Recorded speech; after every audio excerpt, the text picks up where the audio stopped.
ان الحمد للہ والصلاة والسلام علی رسول اللہ وعلی آلہ وصحبہ ومن والا، اما بعد فاعوذ باللہ من الشیطان الرجیم، بسم اللہ الرحمن الرحیم۔ مثلهم كمثل الذي استوقد نارا فلما أضاءت ما حوله ذهب الله بنورهم وتركهم في ظلمات لا يبصرون صم بكم عمي فهم لا يرجعون۔ منافقین کے بارے میں سورہ بقرہ میں تذکرہ چل رہا تھا۔ 4 آیات مومنین کے بارے میں اور 2 آیات کفار کے بارے میں، اور پھر اس کے بعد جو ہے منافقین کا تذکرہ شروع کیا اللہ تعالیٰ نے۔ اور اب یہاں پہ منافقین کی مثال بیان کی ہیں۔ 2 طرح کے منافق ہیں، اس لیے 2 طرح کی مثالیں بیان کی ہیں۔ پہلی مثال مثلہم، ان منافقین کی مثال کمثل الذی، اس شخص کی طرح کی ہے جو استوقد نارا، کہ جس نے آگ جلائی۔ استوقد یہ باب استفعال ہے، اور یہ استفعال میں اس میں طلب کا معنی نہیں ہے بلکہ یہ مبالغے کے لیے، یعنی خوب بہت زیادہ آگ جلائی۔ فلما اضاءت ما حولہ، پھر جب اضاءت روشن کر دیا اس آگ نے جو اس کے ارد گرد ہے، ذہب اللہ بنورہم، تو اللہ تعالیٰ ان کے نور کو لے گیا، وترکہم فی ظلمات لا یبصرون، اور ان کو چھوڑ دیا اندھیروں میں، لا یبصرون، وہ دیکھتے نہیں ہیں۔ یعنی منافقین کی مثال اس شخص کی سے ہے کہ جس نے آگ جلائی، خوب آگ جلائی، محنت کی، پھر جب وہ آگ روشن ہو گئی، اس کو ارد گرد اور حق واضح ہونے لگا، تو اللہ تعالیٰ اس کے نور کو لے گیا اور ظلمات میں چھوڑ دیا۔ ظلمات یہ نکرہ ہے، یعنی کئی طرح کے اندھیروں میں اس کو چھوڑ دیا۔ لا یبصرون، پس وہ دیکھتے نہیں ہیں۔ یہاں پہ ان کی مثال کیسے بیان ہو رہی ہے؟ یعنی یہ وہ منافق تھے کہ جو ایمان لائے، ان پہ چیزیں واضح ہوئیں، حق واضح ہو گیا، نبی علیہ الصلوۃ والسلام کا سچا ہونا واضح ہو گیا، پھر ان کے دل میں چونکہ مرض تھا تو اس وجہ سے وہ دوبارہ سے منافق بن گئے اور ایمان چھوڑ دیا۔ یعنی یہ وہ منافق ہیں کہ جو ایمان لانے کے بعد منافق ہو گئے، اور اس نفاق کی ابتدا ان کے مرض، اس کا سبب جو تھا ان کا مرض تھا، فی قلوبہم مرض فزادہم اللہ مرضا، کہ ان کے دلوں میں مرض تھا تو اللہ تعالیٰ نے ان کے مرض کو اور بڑھا دیا۔ اور وہ مرض کیا تھا؟ شک کا مرض تھا۔ ایک ہوتا ہے نا کہ ایک انسان ایمان لے آتا ہے، لیکن ایمان لانے کے بعد وہ شکی مزاج میں رہتا ہے، شک میں رہتا ہے، پتہ نہیں ایسا ہے نہیں ہے، یہ یوں کیوں ہے، اچھا ایسا میری عقل مانے گی تو میں کروں گا۔ تو یہ جو شکی مزاج جو ہوتا ہے نا انسان کا، وہ انسان کو نفاق کی طرف لے جاتا ہے۔ اچھا، جب اس منافق کا وہ ایمان لایا، سب واضح ہو گیا، جیسے کہ یہ آگ روشن ہو گئی، تو اللہ تعالیٰ ذہب اللہ بنورہم، تو اللہ تعالیٰ ان کے نور کو لے گیا۔ یہ نہیں فرمایا ذہب اللہ بنارہم کہ اللہ تعالیٰ ان کی آگ کو لے گیا، بلکہ آگ میں 2 چیزیں ہوتی ہیں، ایک نور اور ایک تپش اور دھواں۔ تو اللہ تعالیٰ ان کی آگ کی نور کو لے گیا، اور کیا رہ گیا پیچھے؟ تپش اور دھواں۔ یعنی اور یہ تپش اور دھواں انسان کو اور نقصان پہنچاتا ہے۔ تو آپ دیکھیں یہ ہے نا کہ یعنی اللہ تعالیٰ نے بڑا بلیغ لفظ استعمال کیا ہے، ذہب اللہ بنورہم، اللہ تعالیٰ ان کے نور کو لے گیا اور ان کو ظلمات میں چھوڑ دیا، لا یبصرون، اب وہ دیکھتے نہیں ہیں۔ لیکن چونکہ یہ منافق ہو گئے اور اسلام کا نور چلا گیا، اور یہی بات ہے کہ جب جو شخص کا اسلام ایک نور ہے، ہدایت ایک نور ہے، یہ بہت ممکن ہے کہ ایک شخص کے ساتھ اسلام کا لیبل لگا ہوا ہو، مسلمان کا لیبل لگا ہوا ہو، لیکن اس کو اسلام کا نور میسر نہ ہو، تو پھر ہوتا یہ ہے کہ اب وہ اس کے لیے نقصان دہ ثابت ہوتا ہے، وہ تکلیف میں رہتا ہے۔ جیسا کہ ایک انسان کہ جس نے آگ جلائی، اس کی آگ کی روشنی چلی گئی لیکن دھواں رہ گیا۔ جب آگ انسان بجھاتا ہے تو دھواں اٹھتا ہے، تپش اٹھتی ہے، تو اس سے نقصان ہی نقصان ہے، تکلیف ہی تکلیف ہے۔ تو لہٰذا یہ منافقین اگرچہ مسلمانوں کے گروہ میں شامل تھے، لیکن تکلیف میں تھے، آزمائشوں میں تھے، پریشانی اور دل کی یعنی دل میں ایک عجیب کیفیت طاری تھی. تو اللہ تعالیٰ سے ہمیشہ نور کا سوال کریں, ہدایت کا سوال کریں. آگے فرمایا صم بکم عمی فہم لا یرجعون. صم بکم عمی فہم لا یرجعون, بہرے ہیں, گونگے ہیں, عمیون اندھے ہیں, فہم لا یرجعون پس وہ لوٹتے نہیں ہیں. کیا مطلب ہے اس کا؟ کیا ان کے پاس کان نہیں تھے, آنکھیں نہیں تھیں؟ نہیں, ایسا تو نہیں ہے. کان بھی تھے, آنکھیں تھیں, زبان تھی, بولتے بھی تھے, سنتے بھی تھے, دیکھتے بھی تھے. لیکن اللہ تعالیٰ نے ان کو بہرا, اندھا, گونگا کیوں کہا؟ کیونکہ ایک جگہ قرآن میں آتا ہے سورہ احقاف میں وَجَعَلْنَا لَهُمْ سَمْعًا وَأَبْصَارًا وَأَفْئِدَةً فَمَا أَغْنَىٰ عَنْهُمْ سَمْعُهُمْ وَلَا أَبْصَارُهُمْ وَلَا أَفْئِدَتُهُمْ مِنْ شَيْءٍ إِذْ كَانُوا يَجْحَدُونَ بِآيَاتِ اللَّهِ وَحَاقَ بِهِمْ مَا كَانُوا بِهِ يَسْتَهْزِئُونَ.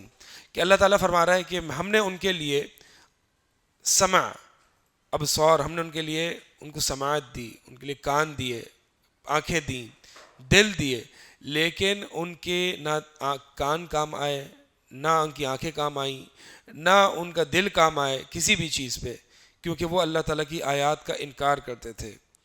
تو اس کا مطلب کیا ہے کہ جو شخص حق بات سن نہیں سکتا نا, وہ گویا کہ بہرا ہے. جو شخص حق بات نہیں بول سکتا وہ گونگا ہے. جو شخص حق نشانیاں دیکھ کے بھی اللہ کی معرفت حاصل نہیں کر سکتا, اللہ کے قریب نہیں ہو سکتا, وہ گویا کہ اندھا ہے. اب ہمارے یہاں کیا معیار ہے؟ ہم کل سے ہم یہ بات کر رہے ہیں, ہمارے یہاں گونگے, اندھے, بہرے کا معیار کیا ہے؟ جس کی حقیقی آنکھیں نہیں ہیں, حقیقی سماعت نہیں ہے, حقیقی بینائی نہیں ہے. لیکن اللہ کے ہاں معیار کیا ہے؟ سمن کون ہے, یعنی بہرا کون ہے؟ جو حق سے بہرا ہے, یعنی حق کی بات اس کے یہیں تک رہتی ہے, اندر نہیں اترتی. گونگا کون ہے؟ جو حق کی بات بول نہیں سکتا. اندھا کون ہے؟ جو حق کی بات, حق چیزوں کو دیکھ نہیں سکتا. اسی لیے عبداللہ بن عباس رضی اللہ تعالیٰ عنہما فرماتے ہیں سم بکم عمیون, یعنی عن الخیر, خیر کے کاموں سے, دین کی باتوں سے یہ اندھے, بہرے, گونگے ہیں. اب آگے جو ہے فہم لا یرجعون, فہم لا یرجعون یعنی یہ پھر لوٹتے نہیں ہیں. کس طرف لوٹتے نہیں ہیں؟ یعنی قتادہ رحمہ اللہ فرماتے ہیں کہ وہ توبہ نہیں کرتے اور وہ دین کی طرف واپس نہیں لوٹتے.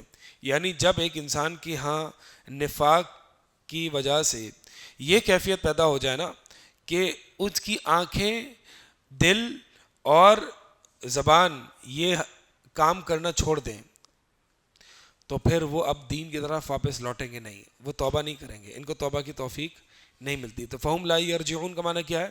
یعنی لا یتوبون ولا یذکرون, کہ وہ توبہ نہیں کرتے.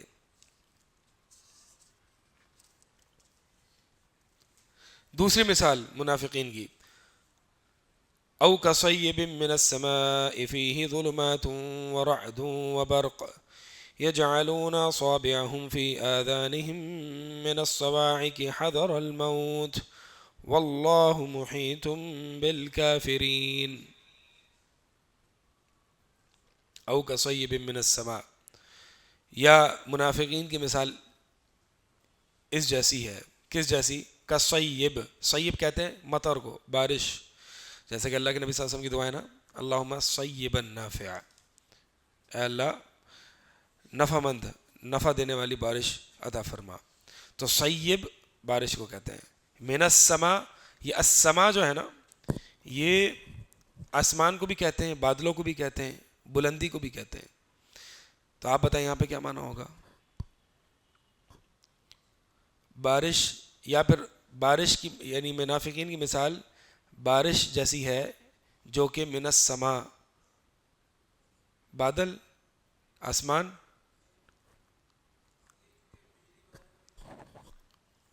من السماء کا, سما کا معنی یہاں پہ بادل ہوں گے نا, آسمان سے تو بارش نہیں آتی, بادلوں سے ہی آتی ہے نا.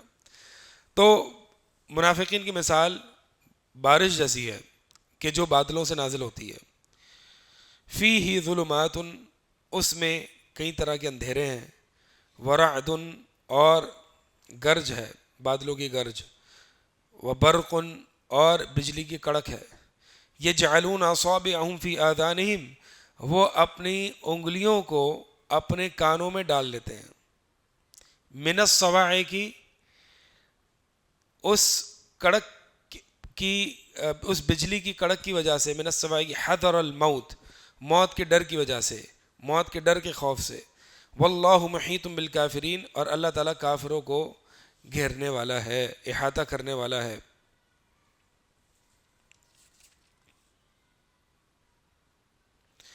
اچھا یہ مثال کیا ہے؟ یہ جو مثال ہے نا، اللہ تعالیٰ جو قرآن میں مثال بیان کرتا ہے، یہ مثالیں، ان مثالوں کے بارے میں اللہ تعالیٰ نے فرمایا وَمَا يَعْقِلُهَا إِلَّا الْعَالِمُونَ، کہ یہ مثالیں صرف علماء سمجھ سکتے ہیں، یعنی جو علم رکھتے ہیں۔ تو ان مثالوں کا بڑا گہرا علم ہے، ہر بندہ جتنا جس کے پاس علم ہے اتنی ہی وہ مثالیں اس اعتبار سے، اس گہرائی کے اعتبار سے سمجھ سکتا ہے۔ ابن القیم رحمہ اللہ کی امثلۃ القرآن پہ ایک کتاب بھی ہے کہ جہاں پر قرآن میں جتنی مثالیں ہیں تقریباً 40 سے اوپر ہیں، ابن القیم رحمہ اللہ نے بڑی گہرائی اور باریک بینی اور دقت کے ساتھ ان مثالوں کو بیان کیا ہے، بڑے زبردست طریقے سے۔ تو یہ مثالیں کیا ہوتی ہیں؟ معنوی شے کو محسوس شے سے بیان کرنا۔ ایک چیز ہوتی ہے جو کہ معنوی چیز ہوتی ہے، اس کو کسی محسوس چیز کی مثال دے کے بیان کرنا، ٹھیک ہے؟ ابھی منافقین، یہ نفاق کیا ہے؟ کوئی نظر آتا ہے؟ نفاق معنوی چیز ہے۔ اس نفاق کو اللہ تعالیٰ نے کیسے بیان کیا ان دونوں مثالوں میں؟ حسی، محسوس ہونے والی، دیکھنے والی چیزوں سے، کیونکہ اس سے بات زیادہ سمجھ میں آتی ہے۔ تو یہ مثالیں ہیں جو اللہ تعالیٰ بیان کرتا ہے۔ اچھا اب اس مثال میں کیا ہے؟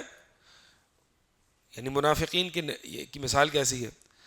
جیسا کہ بادلوں سے بارش برسی، یہ بادلوں سے جو بارش کی مثال ہے یہ قرآن کی مثال ہے،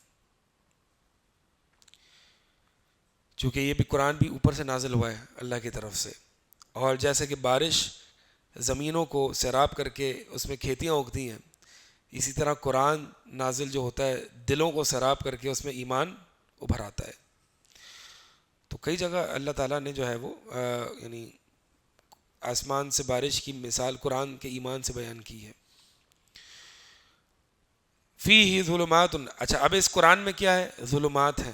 ظلمات سے مراد ظلمات اور رعد، یعنی اندھیرے ہیں اور بجلی کی گرج ہے، بادلوں کی گرج ہے۔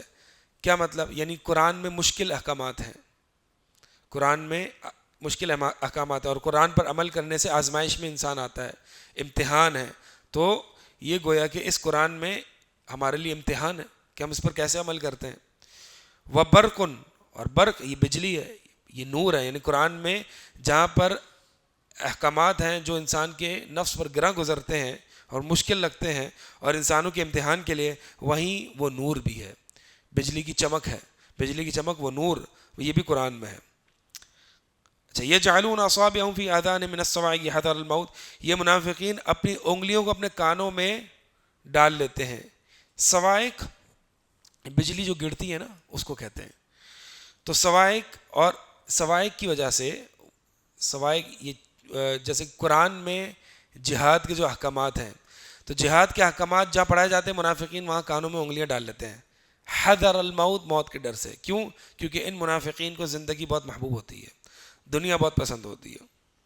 واللہ محیط بالکافرین، اور اللہ تعالیٰ کافروں کو گھیرنے والا ہے، اللہ کا احاطہ ہے کافروں پر، یعنی اللہ تعالیٰ ان کو عذاب دے گا، اللہ تعالیٰ ان کو جمع کرے گا۔ امام مجاہد رحمہ اللہ تفسیر کرتے ہیں واللہ محیط بالکافرین، یعنی اللہ جامعہم، اللہ ان کو جمع کرے گا ایک دن ایک جگہ میدان محشر میں۔ سمجھ آ گئی یہ مثال؟ خلاصہ منافقین کی دوسرا گروہ ایسا ہے کہ جو کنفیوزڈ ہے، متردد ہے۔ پہلا گروہ کیا تھا؟ ایمان لایا اور منافق ہو گیا، جو ہم نے پچھلی آیت میں بیان کیا، ٹھیک ہے، کہ اس نے آگ جلائی، سب روشن ہو گیا، منافق کو اس کو سب دین کی حقانیت واضح پتہ چل گئی، لیکن اس کے بعد پھر وہ سلپ ہو گیا، دین سے بیک مار گیا۔ اور وہ کیوں؟ کیونکہ فی قلوبہم مرض، ان کے دلوں میں مرض تھا، لہٰذا ہمیشہ ہمیں اپنے دل کی اصلاح کی کوشش کرنی چاہیے. نبی علیہ الصلوۃ والسلام جو ہے وہ کثرت سے یہ دعا مانگتے تھے، یا مقلب القلوب ثبت قلبی علی دینک، اے دلوں کو پھیرنے والے میرے دل کو اپنے دین پر ثابت قدم رکھ دے. اور ایک روایت میں ہے یا مصرف القلوب صرف قلوبنا علی طاعتک، اے دلوں کو پھیرنے والے میرے دل کو اپنی اطاعت پر ثابت قدم کر دے. ٹھیک ہے، تو یہ دعا کثرت سے مانگنی ہے، کیونکہ انسان جو ہے نا، یعنی ایک حدیث میں بھی آتا ہے نا کہ نبی علیہ الصلوۃ والسلام نے فرمایا کہ ایک شخص جو ہے وہ پوری زندگی جنتوں والے اعمال کرتا ہے، پوری زندگی جنتیوں والے اعمال کرتا ہے، حتیٰ کہ موت سے ایک بالش دور ہوتا ہے اور اس پر تقدیر غالب آتی ہے، جہنمیوں والے اعمال کرنے لگتا ہے اور جہنم میں داخل ہو جاتا ہے. اور اہل علم اس حدیث کی وضاحت کر کے فرماتے ہیں یعنی ایسا نہیں ہو سکتا ایک بندہ اللہ کے ساتھ سچا ہے، مخلص ہے، اور پھر یہ آخری عمر میں جو ہے وہ منافق بن جائے، کافر بن جائے. نہیں، یہ ایک مخلص اور ایک جو اللہ کے ساتھ سچا ہوتا ہے نا، اس کے ساتھ نہیں ہو سکتا. ہاں، جس کے دل میں نفاق کا مرض ہوتا ہے، جس کے دل میں شک کا مرض ہوتا ہے، جس کے دل میں ریاکاریاں ہوتی ہیں، حد درجہ ریاکاری ہوتی ہے، تو پھر اس کے ساتھ یہ معاملہ ہوتا ہے. تو یہ پہلا گروہ کون سا تھا؟ ایمان لایا اور منافق ہو گیا. دوسرا گروہ کون سا ہے؟ کہ ایمان لایا، ایمان تو لایا، لیکن جہاں دین اس کو فائدہ دے رہا تھا وہاں دین پر عمل کیا، جہاں دین اس کے مزاج کے موافق نہیں تھا وہاں رک گیا. یہی بات آگے آ رہی ہے، تو ہم آگے اس کو مزید اس کو تفصیل سے آگے بیان کرتے ہیں. یہاں پہ کچھ لغوی اعتبار سے بات سمجھ لیں، اور وہ یہ ہے کہ او کصیب من السماء فیہ ظلمات ورعد وبرق یجعلون اصابعهم، اصابع یہ انگلیوں کو کہتے ہیں، انہوں نے اپنی انگلیاں کان میں ڈال لی. کیا پوری انگلیاں کان میں آ سکتی ہیں؟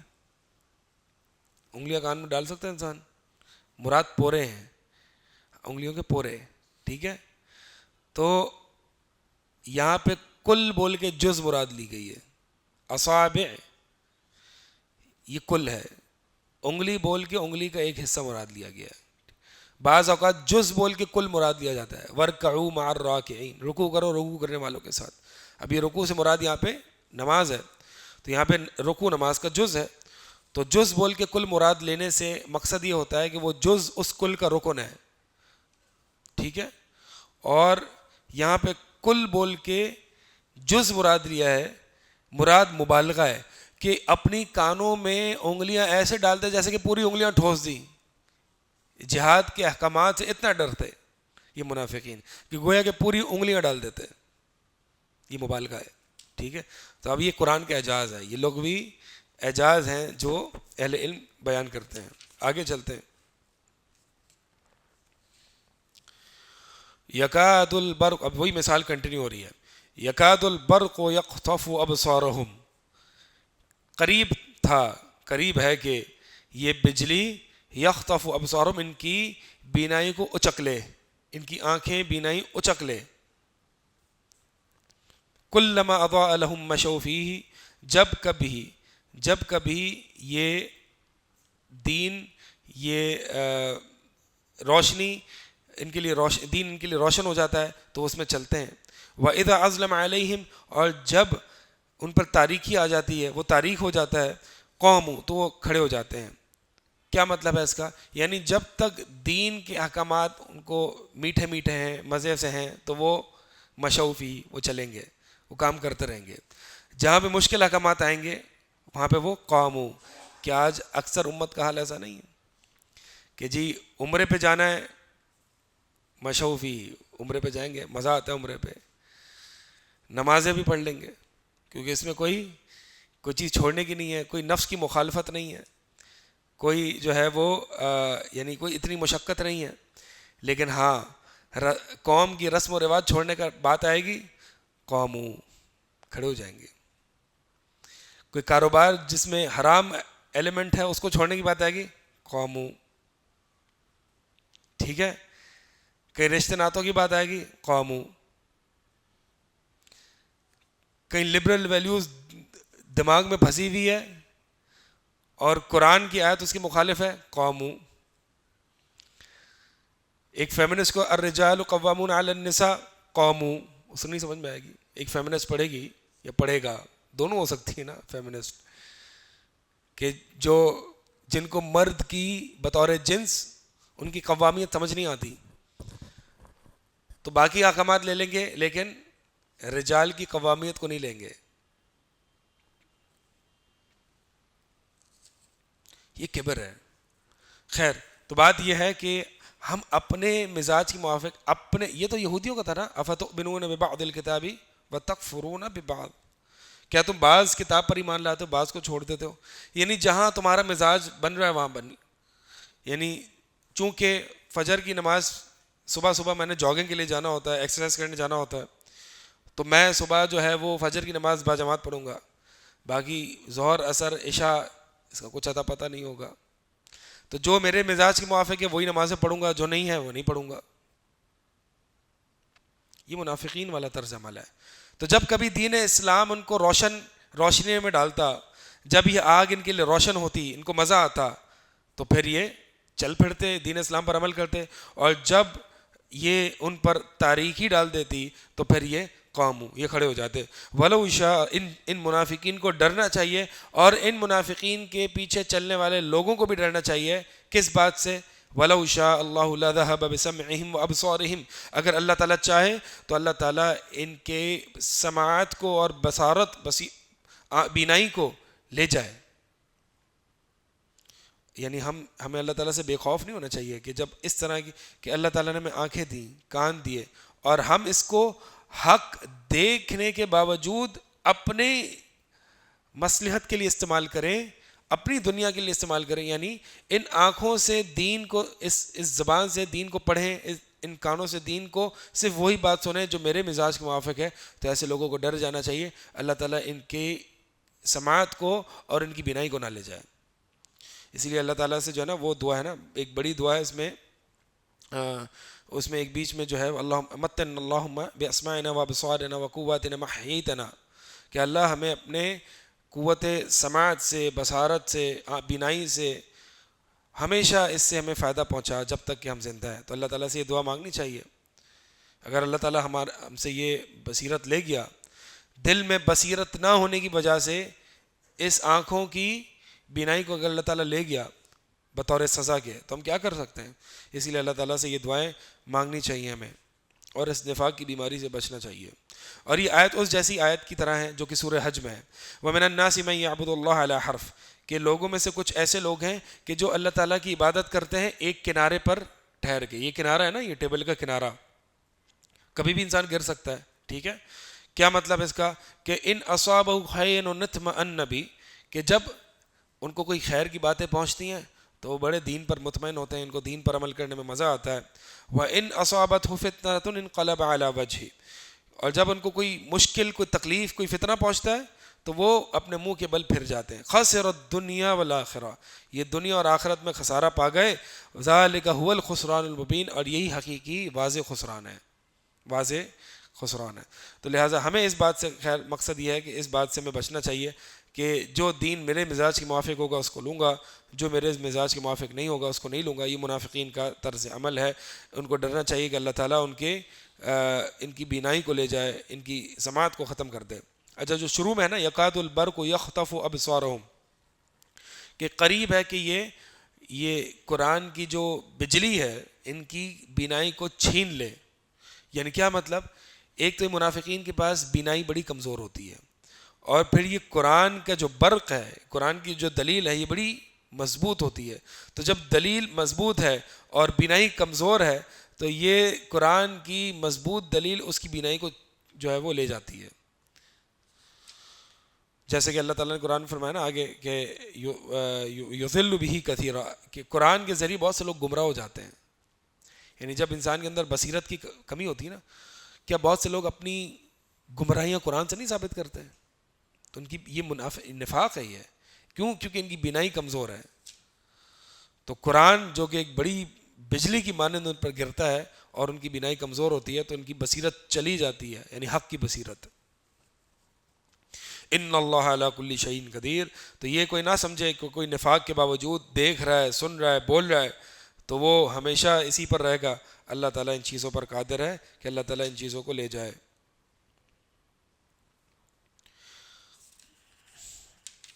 یہ جو آیت ہے وَلَوْ شَاءَ اللَّهُ لَذَهَبَ بِسَمْعِهِمْ وَأَبْصَارِهِمْ کہ اگر اللہ تعالیٰ چاہے تو اللہ تعالیٰ ان کی سماعت اور بینائی کو لے جائے. ابن عباس فرماتے ہیں لما ترکوا من الحق بعد معرفته، کیوں لے جائے؟ کیونکہ انہوں نے حق کو اس کی معرفت کے بعد چھوڑ دیا. یعنی جو شخص حق کو جانتا ہے نا اور پھر اس کے باوجود اس پر عمل نہیں کرتا، اس کو جھٹلا دیتا ہے، تو اللہ تعالیٰ اگر چاہے تو ان کی بینائی کو لے جائے، ان کو اندھا کر دے، ان کی سماعت کو لے جائے. چلیں اگلی آیت کیا ہے؟ یہ منافقین کی جو ہے وہ مکمل ہو گئی آیات. اب آپ گن لیجئے گا کہ منافقین کے بارے میں کتنی آیات اللہ تعالیٰ نے بیان کی ہے. سب سے زیادہ 3 کیٹیگریز ہیں لوگوں کی، ٹھیک ہے. ایک مومنین، ان کے بارے میں 4 آیات. مومنین میں بھی 2 کیٹیگریز ہیں جیسے کہ آگے سورہ واقعہ میں اللہ تعالیٰ نے آخر میں بیان کی ہیں، اور وہ کون کون سی ہیں؟ مقربون اور اصحاب الیمین. مومنین میں یہ 2 کیٹیگریز ہیں. تو جو ان 2 کیٹیگریز کی مزید تفصیل دیکھنا چاہتا ہے وہ سورہ واقعہ دیکھے. اور پھر انہی 2 کیٹیگریز کے لیے 2 طرح کی جنت ہے، اور یہ 2 طرح کی جنت کہاں دیکھے گا؟ وہ سورہ رحمان میں وَمِن دُونِهِمَا جنتان، یعنی ان کے علاوہ بھی جو ہے وہ 2 جنتیں اور ہیں. تو اللہ تعالیٰ نے دونوں طرح کی جنتوں کے لیے جو ہے وہ سورہ رحمان میں ان کی صفات بیان کی ہیں. تو یہ مومنین کی کیٹیگریز ہیں، ٹھیک ہے. پھر اس کے بعد جو ہے وہ کفار ہیں، اور کفار کی بھی 2 کیٹیگریز ہیں، اور یہ بھی اللہ تعالیٰ نے قرآن میں بیان کی ہے. ایک کفار کی کیٹیگری جو کہ رؤوس الکفار، جیسے کہ یہاں پہ اذا خلوا الی شیاطینہم، ٹھیک ہے. تو ایک ہے کفار کے لیڈرز اور ایک ہے مقلدین. دونوں جہنم میں، دونوں جہنم میں. یعنی مقلدین کے پاس یہ کوئی عذر نہیں ہے کہ ہم تو اپنی بڑوں کی مانتے تھے، بلکہ یہ جہنم میں آپس میں لڑیں گے.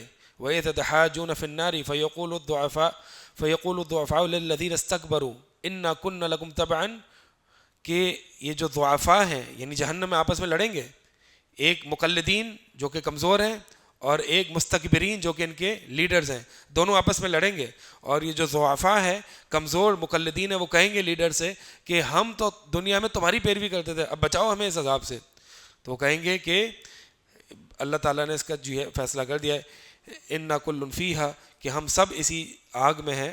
ان اللہ قد حکم بین العباد، کہ اللہ تعالیٰ نے اب اپنے بندوں کے درمیان فیصلہ کر دیا ہے.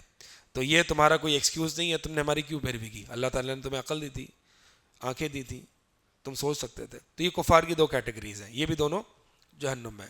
پھر تیسری کیٹیگری منافقین کی ہے. منافقین میں بھی 2 کیٹیگریز ہیں، اور جو اس آیت میں بیان ہوئی ہے. ایک وہ کیٹیگری جو ایمان لائے اور منافق ہو گئے.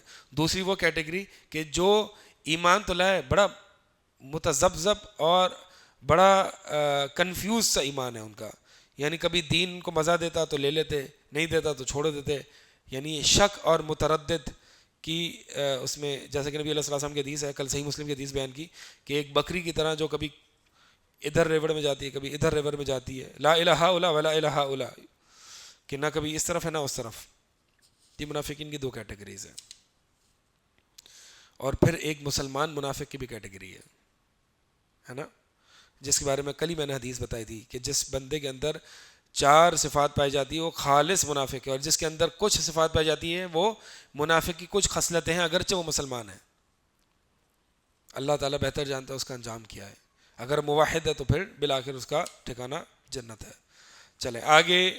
اب ان 3 گروہوں کو ذکر کرنے کے بعد اللہ تعالیٰ نے تمام تینوں گروہوں کو دعوت توحید دی ہے. دعوت توحید، اس سے یہ پتہ چلتا ہے کہ سب سے پہلی دعوت آپ کی کیا ہوگی؟ دعوت توحید ہوگی. قرآن میں سب سے پہلا امر یہ توحید کا، عبادت کا امر ہے. اس سے پتہ چلتا ہے کہ سب سے پہلی دعوت آپ کی توحید کی دعوت ہوگی.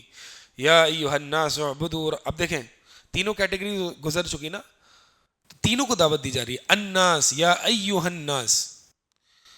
یہ نہیں دیکھا کہ ہاں چلو مسلمان ہیں یہ تو ویسے ہی توحید پر ہے، ان کو کیا دعوت دیں. نہیں، یہ ہماری کمزوری ہے کہ توحید کی دعوت مسلمانوں کو بھی دی جائے، کفار کو بھی دی جائے، منافقین کو بھی دی جائے. نبی علیہ الصلوۃ والسلام نے مرض الموت میں جاتے جاتے جو حدیث ارشاد فرمائی وہ کیا تھی کہ اللہ تعالیٰ یہود و نصارہ پر لعنت کرے، جب بھی کوئی ان میں کوئی شخص، نیک شخص فوت ہوتا یا کوئی نبی فوت ہوتا تو اس پر وہ مسجد بنا لیتے. جاتے جاتے بھی توحید کا درس دے گئے نا. تو سامنے کون تھے؟ مسلمان تھے. نبی علیہ السلام کیا مدنی آیات توحید کی آیات نہیں ہیں؟ تو بات یہ ہے کہ توحید کی دعوت اول اور بنیادی ہوگی اور ہر گروہ کو دی جائے گی. ٹھیک ہے. تو قرآن میں پہلا امر ہے اور وہ ہے توحید کا. یا ایھا الناس اعبدوا ربکم الذی خلقکم والذین من قبلکم لعلکم تتقون. اے لوگو یا ایھا الناس اعبدوا ربکم، اپنے رب کی عبادت کرو. ربکم کی صفت لاگی بتا دیا کہ عبادت کیوں کرنی ہے، کیونکہ وہ تمہارا رب ہے.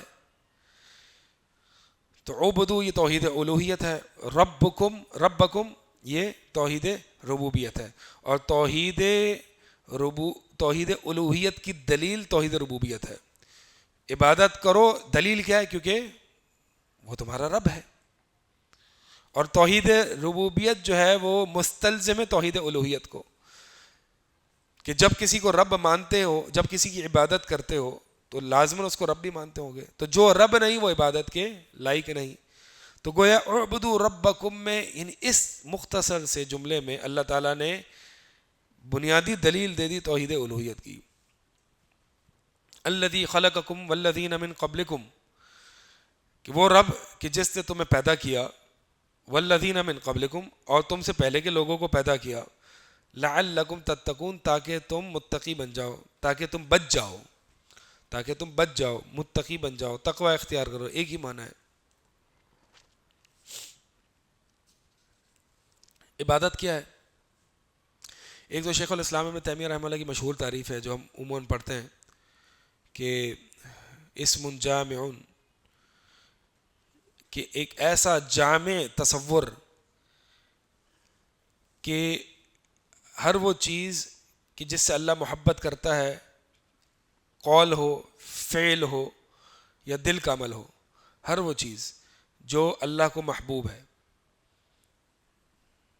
اسم جامع لکل ما یحبہ اللہ من قول او فعل، فعل میں عمل قلبی آ جاتا ہے. ایسا جامع تصور کہ ہر قولی یا ہر فعل جو اللہ کو پسند ہے.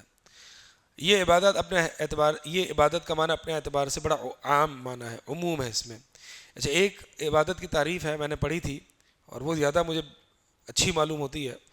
شیخ عبد الرحمن بن یحییٰ المعلمی الیمانی رحمہ اللہ کی ہے، مفہوم العبادہ ان کی کتاب ہے، اس میں انہوں نے ذکر کیا.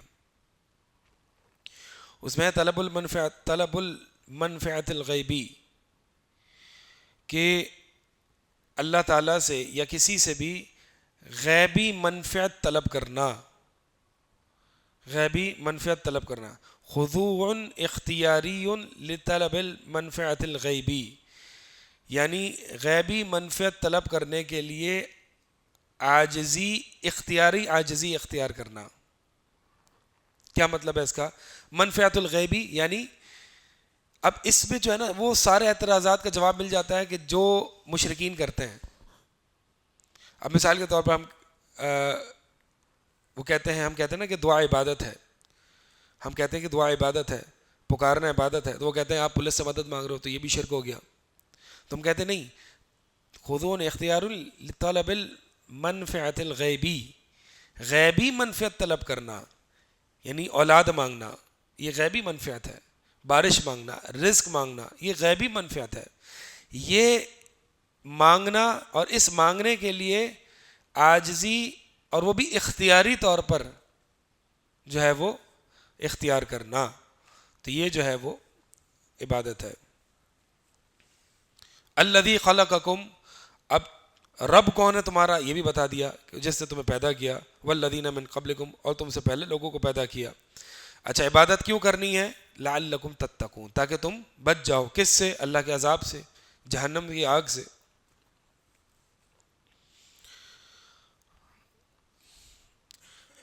اب یہاں پہ اس آیت میں 3 چیزیں ہیں: عبادت، رب اور تقوی. عبادت ہوگی رب کی، کیوں ہوگی؟ اس کا نتیجہ اور ثمرہ کیا نکلے گا؟ لعلکم تتقون، تقوی. یعنی تقوی ایسا بلند مقام ہے کہ صرف اسی کو حاصل ہوتا ہے جو اللہ کی عبادت میں اپنے آپ کو خالص کر دے. تقوی ایسا بلند مقام ہے صرف اسی کو حاصل ہوتا ہے کہ جو اللہ کے ساتھ مخلص ہو جائے.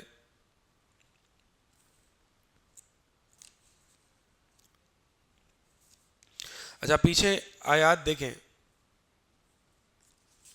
پیچھے آیات میں جو ہے نا وہ اللہ تعالیٰ نے غائب کا صیغہ استعمال کیا نا, اور یہاں پہ اللہ تعالیٰ نے مخاطب کلام کیا ہے. ٹھیک ہے, یعنی پچھلی آیات میں اللہ تعالیٰ نے مومنین کے بارے میں بتایا, مومنین ایسے ہوتے ہیں, کفار ایسے ہوتے ہیں, منافقین ایسے ہوتے ہیں. اور اب اس آیت میں اللہ تعالیٰ نے اسلوب, کلام کا اسلوب تبدیل کر دیا, یعنی غیبت سے جو ہے وہ اللہ تعالیٰ نے مخاطب کی طرف شفٹ کر دیا کلام, یا ایھا الناس. اب اللہ تعالیٰ ڈائریکٹ کلام کر رہا ہے لوگوں سے, یہ بات بتلانے کے لیے کہ عبادت ایک بڑا مقام ہے, اور جو شخص عبادت کرتا ہے تو وہ یعنی اس مقام سے بڑھ جاتا ہے, یعنی تھرڈ پرسن سے وہ سیکنڈ پرسن کی طرف آ گیا. یہاں پہ جو کلام کا رخ تبدیل ہوا ہے وہ تھرڈ پرسن سے سیکنڈ پرسن کی طرف ہوا نا. اللہ تعالیٰ نے جو ہے وہ پہلے منافقین کی طرف کلام بتایا کہ یہ ایسے ہیں, یہ ویسے ہیں, اور پھر اللہ تعالیٰ نے ڈائریکٹ جو ہے وہ لوگوں سے مخاطب کیا, یا ایھا الناس اعبدوا ربکم. تو یہ بتانے کے لیے کہ عبادت جو ہے بڑا بلند مرتبہ ہے, اور جو اس عبادت میں اپنے آپ کو مشغول رکھے گا وہ گویا کہ اس بلند مرتبے پر فائز ہو جائے گا. الذي جعل لكم الارض فراشا والسماء بناء وانزل من السماء ماء فاخرج به من الثمرات رزقا لكم فلا تجعلوا لله اندادا وانتم تعلمون. الذي, یہ اب رب کا ہی تعارف چل رہا ہے, وہ رب کہ جس کی عبادت کرنی ہے تم نے. الذي جعل لكم الارض فراشا, کہ جس نے تمہارے لیے زمین کو بچھونا بنایا. والسماء بناء, اور آسمان کو چھت بنایا. وانزل من السماء ماء, اور بادلوں سے بارش برسائی. فاخرج به, اور اللہ نے اس بارش کے ذریعے نکالا, اگایا. من الثمرات رزقا لکم, پھل نکالے. رزقا لکم, بطور رزق کے لیے, تمہارے لیے. لکم, تمہارے لیے نکالے. فلات, اب یہ دیکھیں لکم پہلے ہے الذی جعل لکم, ٹھیک ہے, پھر یہاں پہ فاخرج به من الثمرات رزقا لکم, تمہارے لیے. یہ لکم پڑھ کے ایک انسان کو یہ شعور ہو کہ اللہ تعالیٰ نے میرے لیے یہ نعمتیں مجھے دی ہیں. ایسا نہیں کہ اللہ تعالیٰ ایسے ہی اگ گیا اور یہ ایسے ہی سب کچھ ہو رہا ہے, یہ اللہ تعالیٰ نے میرے لیے اہتمام کیا. ایک ہے نعمت عامہ اور ایک ہے نعمت خاصہ. یہ ساری نعمتیں عامہ ہیں اور جس کو ہم فار گرانٹیڈ لیتے ہیں, غنیمت کے طور پر جانتے ہیں. حالانکہ اگر یہ نعمت نہ ہو تو ہمارا کیا حال ہوگا. فاخرج به من الثمرات رزقا لکم, تو اللہ تعالیٰ نے یہ پھل نکالے بطور رزق کے لیے. کس کے لیے؟ لکم, تمہارے لیے. فلا, پس جب اپنے رب کا یہ تعارف حاصل کر چکو تو فلا تجعلوا للہ اندادا وانتم تعلمون, تو اب اللہ کے لیے کوئی ند نہ بناؤ. وانتم تعلمون, اس حال میں کہ تم جانتے بھی ہو. ند کس کو کہتے ہیں؟ یہ ند کی جمع ہے انداد. ند کہتے ہیں نظیر, مثل, یعنی اللہ کے کوئی برابر, کوئی نظیر, کوئی مثل نہیں ہے, نہ اس کو بناؤ تم. فلا تجعلوا للہ اندادا, اللہ کے لیے کوئی نظیر اور مثل نہ بناؤ. وانتم تعلمون, حالانکہ تم جانتے بھی ہو. کیا جانتے ہو؟ کہ اللہ ہی رب ہے. تم جانتے ہو اللہ ہی رب ہے, پھر اللہ کے ساتھ عبادت میں اوروں کو بھی شریک بناتے ہو. اس میں پہلے کچھ حدیثیں پڑھ لیتے ہیں اس آیت سے متعلق. عبداللہ بن مسعود رضی اللہ تعالیٰ عنہما فرماتے ہیں کہ میں نے نبی صلی اللہ علیہ وسلم سے پوچھا کہ سب سے بڑا گناہ کیا ہے؟ تو اللہ کے نبی نے فرمایا ان تجعل اللہ ندا وہو خلقک, کہ تم اللہ کا کوئی ند بناؤ, کوئی اللہ کا مثل بنا دو, حالانکہ اللہ نے تمہیں پیدا کیا ہے. مسند احمد کی حدیث ہے, ایک شخص آیا نبی علیہ الصلوۃ والسلام کے پاس اور آپ سے کہا کہ ما شاء اللہ و شئت, کہ جو اے اللہ کے رسول آپ چاہیں, جو اللہ چاہے اور جو آپ چاہیں. تو اللہ کے نبی نے فرمایا اجعلتنی للہ عدلا, اور ایک روایت میں ہے ندن, کہ کیا تو نے مجھے اللہ کا برابر بنا دیا, اللہ کا ند بنا دیا. اب یہ ند کیسے بنایا؟ زبان سے بنایا. تو یہ لسانی شرک ہے, یہ زبانی شرک ہے. اس کو شرک فی الالفاظ کہا جاتا ہے، الفاظ میں شرک ہے، یہ شرک اصغر ہے. اور اگر عقیدہ اسی کی بنیاد پر ہو کہ نبی کی چاہت کی بنیاد پر ہی جو کچھ ہوتا ہے وہ دنیا میں ہوتا ہے، تو یہ شرک اکبر ہے. بلکہ یوں کہو ما شاء اللہ وحدہ، کہ جو اللہ تعالیٰ نے چاہا. عبداللہ بن عباس رضی اللہ تعالیٰ عنہما اس آیت کی تفسیر کرتے ہوئے فرماتے ہیں کہ الانداد ہوا شرک، کہ یہ انداد، یہ ند بنانا، یہ شرک ہے. اور یہ جو شرک ہے اخفا من دبیب النمل علی صفاء سودا، کہ یہ جو شرک ہے یہ چونٹی کا کالے پتھر، چکنے پتھر پر چلنا اور اس کی چلنے کی آواز سے بھی زیادہ مخفی ہے، جو کہ اندھیری رات میں چل رہا ہے. اور یہ کیا ہے؟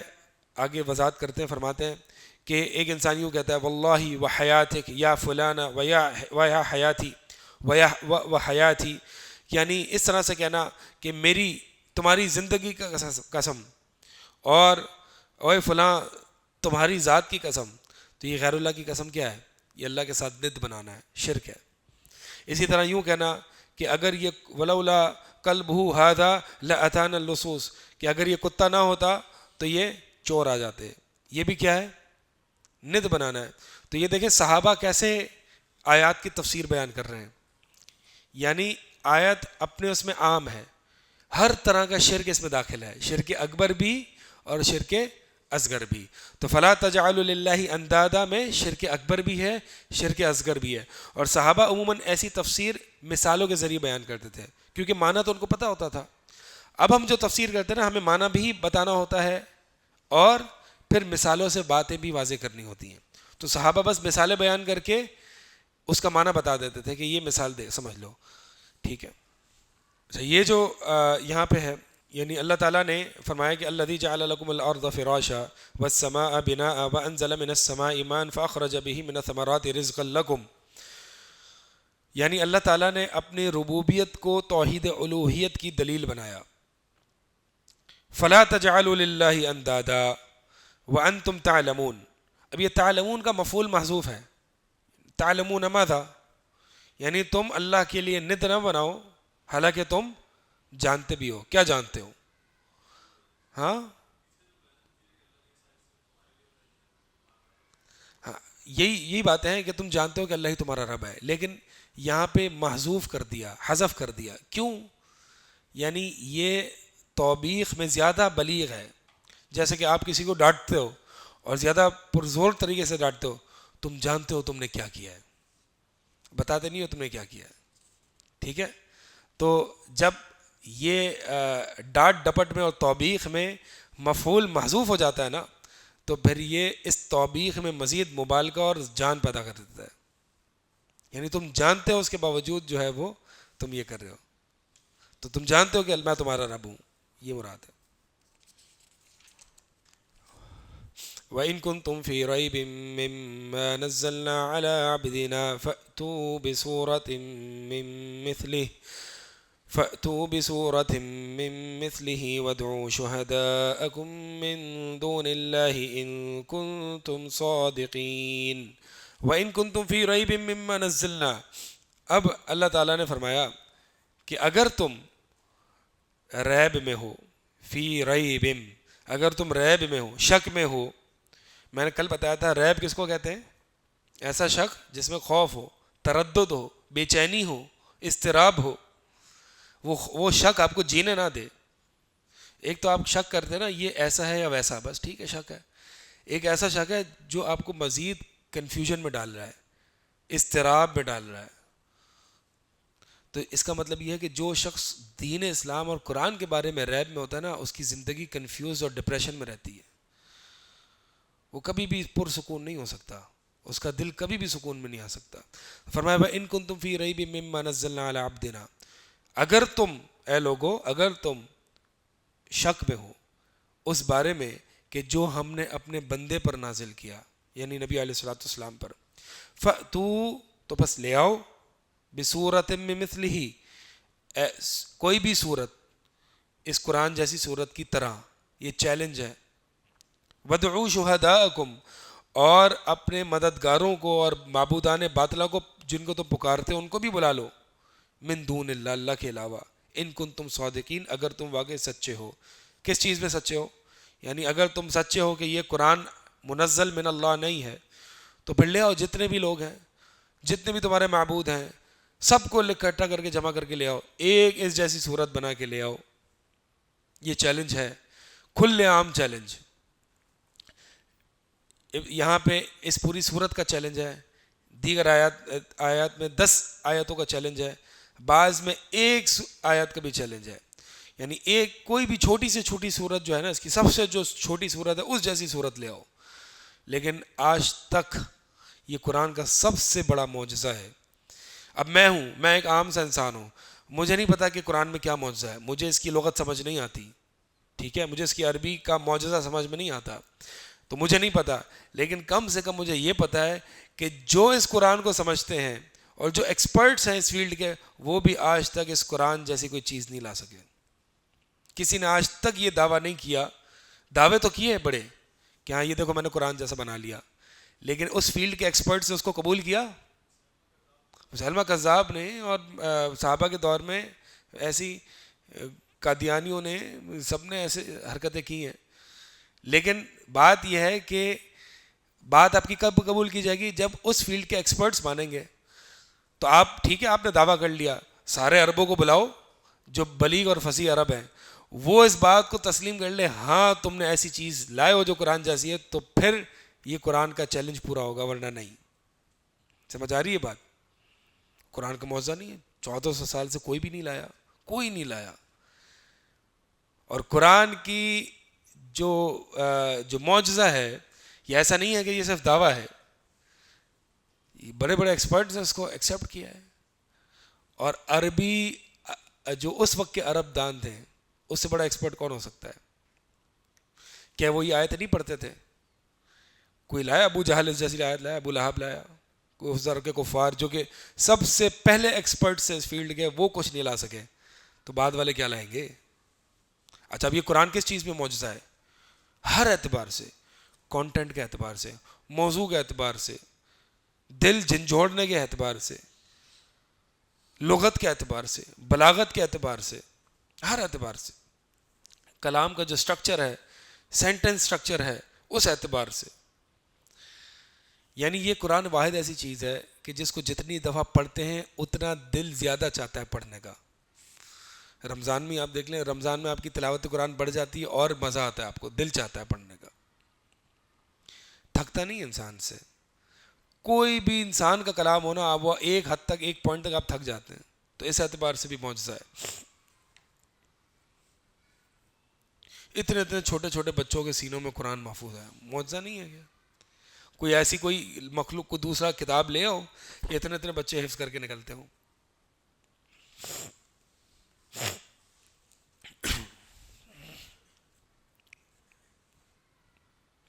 اچھا، یہ جو فَأْتُوا بِسُورَةٍ، فَأْتُوا یہ امر ہے نا، امر، یہ امر للتعجیز ہے، عاجز کرنے کے لیے۔ اس کا مطلب یہ نہیں ہے کہ کام کرو لے آؤ، بلکہ عاجز کرنے کے لیے، بطور چیلنج کے لیے۔ اور یہ جو مما نزلنا علی عبدنا، یہ عبدنا جو ہے کہ جو ہم نے اپنے بندے پر نازل کی، یہاں پہ نبی علیہ الصلوۃ والسلام مراد ہے۔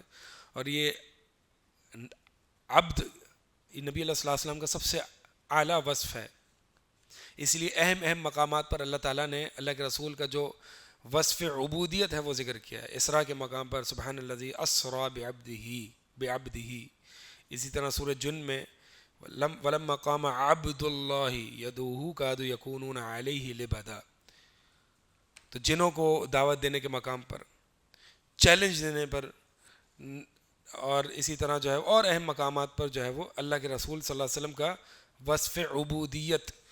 تو یہ ہم جو نبی علیہ السلام کے وصف حبیب اللہ ذکر کرتے ہیں نا، یہ عبد اللہ، یہ وہ وصف ہے جو حبیب اللہ سے اوپر ہے۔ اسی لیے نبی علیہ السلام نے فرمایا کہ مجھے وہ میری تعریف میں وہ مبالغہ نہ کرنا جو عیسائیوں نے عیسیٰ علیہ السلام کی تعریف میں مبالغہ کیا۔ میں اللہ کا رسول ہوں، اللہ کا بندہ ہوں، اللہ کا بندہ۔ آگے فَإِن لَّمْ تَفْعَلُوا وَلَن تَفْعَلُوا فَاتَّقُوا النَّارَ الَّتِي وَقُودُهَا النَّاسُ وَالْحِجَارَةُ أُعِدَّتْ لِلْكَافِرِينَ۔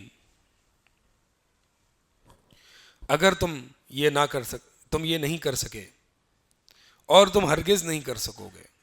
فتقو تو بس ڈر جاؤ بچ جاؤ اس آگ سے، التی وہ جو وقودها الناس والحجارہ جس کا ایندھن لوگ اور پتھر ہیں، اعدت للکافرین کہ جو کافرین کے لیے تیار کی جا چکی ہے. یعنی تم یہ نہیں کر سکتے، قرآن جیسی صورت لا کے دکھا نہیں سکتے، نہ یہ کر سکو گے، چیلنج ہے تا قیامت. تو یہ نہیں کر سکتے، تو پھر ایک کام کرو نا، ڈر جاؤ اللہ سے، اس جہنم کی آگ سے ڈر جاؤ، نافرمانی نہ کرو. وہ آگ کہ جس کا ایندھن، جس کا فیول، وقود کس کو کہتے ہیں؟ ایندھن، فیول. دنیا کے پتھر ایسے ہیں جس سے آگ بجھ جاتی ہے، جہنم کی آگ کے پتھر بھی ایسے ہوں گے جو آگ کو مزید بھڑکائے گی، اس میں مزید تپش ہوگی. اور تو اور یہ جو لوگ ہوں گے وہ بھی آگ کا فیول ہوں گے، یہ آگ میں رکاوٹ نہیں ہوگی، اس سے آگ اور بھڑکے گی. تو لوگ اور پتھر یہ آگ کا ایندھن ہوں گے. اعدت للکافرین، یہ دلیل ہے اس بات کی کہ جہنم موجود ہے، کیونکہ اعدہ یہ ماضی کا فعل ماضی ہے نا، کہ تیار کی جا چکی ہے. کس کے لیے؟ کافرین کے لیے. اچھا سوال ہی پیدا ہوتا ہے یہاں پہ، کافرین کے لیے تیار کی جا چکی ہے، تو حدیثوں میں تو آتا ہے کہ مسلمان بھی جائیں گے. مسلمان جائیں گے نہیں جائیں گے؟ جو گنہگار ہوں گے، جن کو اللہ تعالیٰ نے عذاب دینے کا حکم سنا دیا ہوگا، وہ جائیں گے. تو یہاں پہ تو یہ آیت ہے اعدت للکافرین کہ کافر کے لیے ہے. کیا جواب ہے؟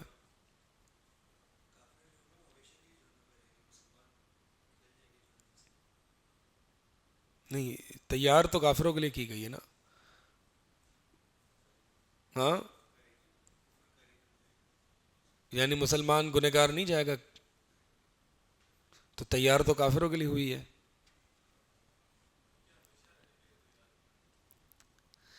ایک ہے دخول، ایک ہے تیار.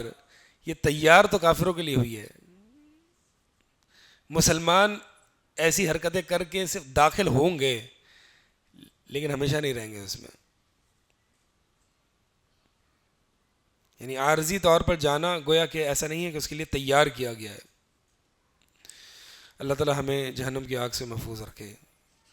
رمضان کا مہینہ ہے، ہر روز اللہ تعالیٰ جو ہے وہ اپنے بندوں کو جہنم سے آزاد کرتا ہے. ہمیں واقعی اپنے آپ کی اپنی فکر کرنی چاہیے اور جہنم کی آزادی اپنی گردنوں کو آزاد کروانا چاہیے. اللہ تعالیٰ سے گر گرا کے دعا مانگنی چاہیے. صحیحین کی روایت ہے، صحیح بخاری مسلم کی، نبی علیہ الصلوۃ والسلام نے فرمایا کہ کوئی نبی نہیں مگر اسے کچھ ایسے معجزات اور نشانیاں دی گئیں کہ جس کی وجہ سے، جسے دیکھ کر یا جسے سن کر اس کی قوم ایمان لے آتی. اور مجھے ایسی نشانی دی گئی ہے کہ یعنی جو قیامت تک ہے، اور وہ ہے اللہ کی وحی. تو میں یہ امید کرتا ہوں کہ میرے پیروکار سب سے زیادہ ہوں گے قیامت والے دن، کیونکہ جتنے بھی انبیاء تھے ان کو جو معجزہ دیا گیا نا، وہ ان کی زندگی تک ہی خاص تھے. وہ نبی چلے گئے، اس دنیا سے رخصت ہو گئے، وہ معجزہ بھی ختم ہو گیا. لیکن یہ جو قرآن ہے نا، یہ جیتا جاگتا معجزہ نبی علیہ الصلوۃ والسلام کا سب سے بڑا قیامت تک ہے. اس لیے نبی علیہ الصلوۃ والسلام کے پیروکار سب سے زیادہ ہوں گے. صحیحین کی روایت ہے، نبی علیہ الصلوۃ والسلام نے فرمایا کہ یہ جو جہنم کی آگ ہے، یہ دنیا کی آگ سے 70 گنا زیادہ گرم ہے، 70 گنا زیادہ تیز ہے، اور اس کا رنگ جو ہے وہ سیاہ ہے.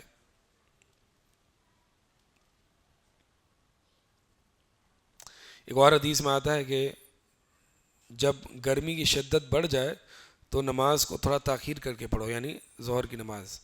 فإن، کیونکہ جو گرمی کی جو شدت ہے وہ جہنم کی بھانپ ہے. تو جہنم کتنی گہری ہے، یعنی چونکہ جہنم کا تذکرہ ہے تو جہنم کی کچھ حدیثیں اور آگ کی کچھ حدیثیں. ایک موقع پر نبی علیہ الصلوۃ والسلام صحابہ کے ساتھ بیٹھے تھے اور ایک بڑی بھاری چیز کے گرنے کی آواز آئی. تو نبی علیہ الصلوۃ والسلام نے پوچھا جانتے ہو یہ کیا ہے؟ کہا اللہ اور اس کے رسول بہتر جانتے ہیں. تو اللہ کے نبی صلی اللہ علیہ وسلم نے فرمایا کہ یہ وہ پتھر ہے کہ جو 70 سال پہلے جہنم کی اونچائی سے پھینکا گیا تھا، اور یہ آج جہنم میں جا کے اس کی گہرائی میں جا کے گرا ہے. یعنی جہنم کی گہرائی بھی کتنی بڑی ہے.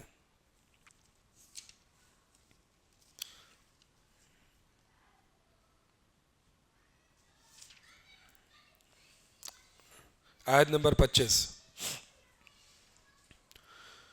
وبشر الذين آمنوا وعملوا الصالحات أن لهم جنات تجري من تحتها الأنهار كلما رزقوا منها من ثمرة رزقا قالوا هذا الذي رزقنا من قبل وأوتوا به متشابها ولهم فيها أزواج مطهرة وهم فيها خالدون. جہاں جہنم کا تذکرہ ہے اب یہاں پہ جنتیوں کا تذکرہ ہے. وبشر الذین آمنوا، اور بشارت دے دیجئے ان لوگوں کو جو ایمان لائے، وعملوا الصالحات، اور نیک اعمال کیے، صالح اعمال کیے. عمل صالح کون سا ہوتا ہے؟ کہ جس میں دو چیزیں ہوں، اخلاص اور نبی علیہ الصلوۃ والسلام کی سنت کی اتباع. ان لہم جنات تجری من تحتها الانہار، بشارت دے دیجئے ان کو جو ایمان لاتے ہیں اور عمل صالح کرتے ہیں کہ ان کے لیے باغات ہیں، تجری من تحتها الانہار، جن کے نیچے سے نہریں بہتی ہیں. کلما رزقوا منها من ثمرۃ رزقا، جب کبھی انہیں کوئی رزق دیا جاتا اس جنت میں سے اور اس کے پھلوں میں سے کوئی رزق دیا جاتا تو وہ کیا کہتے ہیں؟ ھذا الذی رزقنا من قبل، یہ تو وہ ہے جو ہمیں پہلے عطا کیا گیا. وَأُوتُوا بِهِ مُتَشَابِهًا، اور ان کو ملی جلی چیزیں، ایک جیسی ملتی جلتی چیزیں دی جاتی. وَلَهُمْ فِيهَا أَزْوَاجٌ مُطَهَّرَةٌ، اور اس جنت میں ان کے لیے پاک عورتیں ہیں، ازواج ہیں. وَهُمْ فِيهَا خَالِدُونَ، اور وہ اس میں ہمیشہ رہیں گے. یہ اس کا عام اس قرآن اس آیت کا عام فہم اور عام ترجمہ ہے. اب اس کو دیکھتے ہیں ذرا. بشارت کس کو کہتے ہیں؟ یعنی کسی بھی خوشخبری دینا کسی کو. کس چیز کی خوشخبری؟ جنات. جنات اصل میں جو ہے نا درختوں کے جھنڈ کو کہتے ہیں، یعنی بہت زیادہ جو درخت ہو نا اس کو کہتے ہیں. اصل میں جو جیم اور نون کا جو مادہ ہے اس میں مخفی ہونے کا معنی پایا جاتا ہے. اسی جن اس لیے کہتے ہیں یہ مخفی ہوتا ہے انسان کی آنکھوں سے. ماں کے پیٹ میں جو بچہ ہوتا ہے اس کو جنین کہتے ہیں، جنین، وہ بھی مخفی ہوتا ہے. تو جنات میں یہ مخفی ہونے کا معنی کیا ہے؟ یعنی درختوں کی اتنی کثرت ہے کہ وہ گیپ کو جو ہے وہ مخفی کر دیتے ہیں، جو ان کے درمیان جو چیزیں ہیں اس کو مخفی کر دیتے ہیں، چھپا لیتے ہیں. اور ان کے نیچے سے نہریں بہتی ہیں. اور یہ نہریں یہاں پہ ذکر نہیں ہیں. کون سی نہریں؟ سورہ محمد میں 4 نہروں کا ذکر ہے.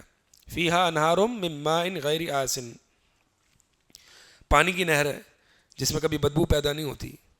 وانہار من لبن لم یتغیر طعمہ، اور دودھ کی نہر ہے کہ جس کا ذائقہ کبھی تبدیل نہیں ہوتا. وانہار من خمر لذۃ للشاربین، اور شراب کی نہر کہ جو پینے والوں کے لیے بڑی لذیذ ہے. وانہار من عسل مصفی، اور پاکیزہ خالص شہد کی نہر. یہ 4 نہریں. یفجرونہا تفجیرا، سورہ دہر میں آتا ہے کہ جہاں کہیں جنتی چاہے گا اپنی محل سے وہ ان نہروں کو پھاڑ کے جاری کر دے گا. یفجرونہا تفجیرا، اپنی طرف موڑ کے لے جائے گا، اپنی طرف سے نہریں جاری کر دے گا. تو ان کی جنت کے نیچے سے نہریں بہتی. نیچے سے نہریں بہنے کا مطلب کیا ہے؟ یعنی جو بڑے بڑے درخت ہیں اور ہرے بھرے درخت ہیں اتنے کثرت کے ساتھ، ان کے نیچے سے جو ہے وہ نہریں بہتی ہیں.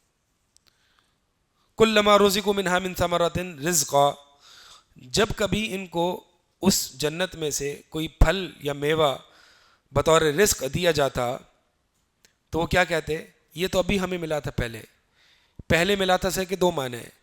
دنیا میں، یعنی جیسے کہ انار جنت میں بھی ہے تو ہم نے دنیا میں بھی تو کھائے. یہ کیلے ہم نے دنیا میں بھی کھائے. اسی طرح کھجور اور بھی جو پھل وغیرہ ہیں. تو عبداللہ بن عباس رضی اللہ تعالیٰ عنہما فرماتے ہیں کہ جنت اور دنیا کے پھلوں میں صرف نام کی ہی مشابہت ہے، باقی حقیقت اللہ ہی جانتا ہے کیا ہے.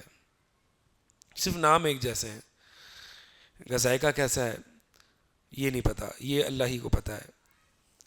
اور اس کا دوسرا معنی یہ ہے کہ الذی رزقنا من قبل، یعنی جنت میں ہی کہ ابھی تو ہمیں یہ انار ملا تھا مثلا، لیکن یہ ایسا ہے کہ ہر انار میں ٹیسٹ اس سے اعلیٰ ہوگا.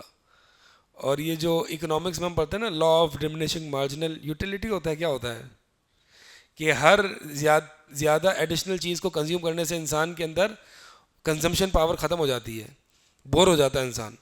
جنت میں ایسا نہیں ہے، جتنا آگے کنزیوم کرے گا اتنی لذت اور مٹھاس اور مزہ بڑھتا جائے گا. وہ اتو بھی ہی متشابہ، ان کو ملتے جلتے ایک جیسی چیز دی جائے گی. وَلَهُمْ فِيهَا، اچھا اب یہ جنتیوں کے لیے پہلی نعمت کا ذکر ہوا ان کے مسکن کا، ان کے رہائش کا. رہائش کیسی ہے؟ زبردست قسم کی رہائش ہے، باغات ہیں، بڑے بڑے باغات ہیں، ان کے نیچے نہریں چلتی ہیں. پھر دوسری ضرورت کیا ہے انسان کی؟ کھانا پینا، کھانے پینے کا بھی ذکر ہو گیا. تیسری ازواج مطہرۃ، کہ پاک عورتیں. پاک عورتوں کا مطلب کیا ہے؟ یعنی وہ گندگیوں سے پاک ہوگی، جو دنیا کی عورتوں کی جو گندگیاں ہوتی ہیں اس سے وہ پاک ہوگی، مانوی اور حسی دونوں. حسی گندگیاں ہم جانتے ہیں، مانوی گندگیاں حسد، بغض، کینہ عورتوں کا، ٹھیک ہے، شور کرنا، چلانا، تنگ کرنا، اس سے یہ پاک ہوں گی حسی اور مانوی چیزوں سے. مطہرہ. اور پھر یہ انسان کی نعمت تمام نہیں ہوتی جب تک کہ اس کو یہ دلاسا نہ دلا دیا جائے کہ اب یہ کبھی تم سے غائب نہیں ہوگی، اب یہ تمہارے لیے ہمیشہ ہے. تو وَهُمْ فِيهَا خَالِدُونَ، یہ اس میں ہمیشہ رہیں گے. یعنی آج تو ہمیں یہ خوف ہوتا ہے نا، کوئی بھی چیز مل جاتی ہے، خوف ہوتا ہے پتہ نہیں کب تک ہے کب تک نہیں ہے. یعنی عارضی نعمتوں پر ہم اتنا خوش ہو جاتے ہیں، یہ ہمیشہ کی نعمت ہے. وَلَهُمْ فِيهَا أَزْوَاجٌ مُطَهَّرَةٌ، یہ مطہرہ یعنی پاک عورتیں. یہ پاکیزگی کس اعتبار سے ہے؟ قرآن میں جو ان کی پاکیزگی کا بیان ہے وہ کیا ہے؟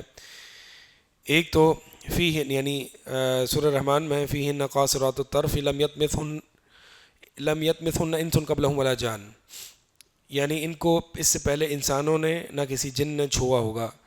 یعنی پاکیزگی اس اعتبار سے کہ انہیں کسی نے چھوا نہ ہوا ہوگا.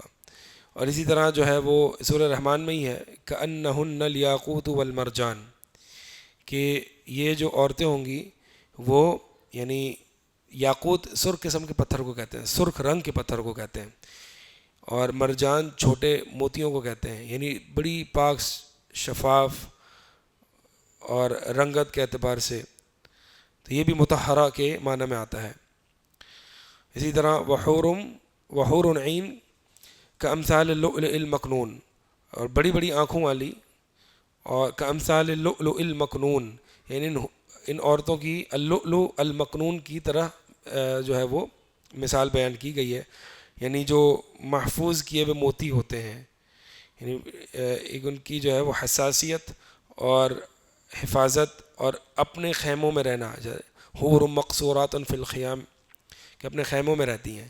یعنی جنت کی عورتیں بھی جو ہے وہ خیموں میں رہنا، یہ جنت کی عورتوں کا بھی خاصہ ہے.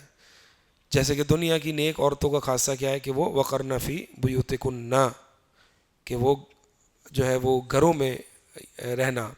جیسے کہ ازواج مطہرات کو نبی اللہ تعالیٰ نے فرمایا کہ اپنی گھروں میں ٹکی رہو. تو جو عورتیں جو ہے وہ دنیا میں جیسا ہوگا ویسی وہ جنت میں. تو مقصورات فی الخیام.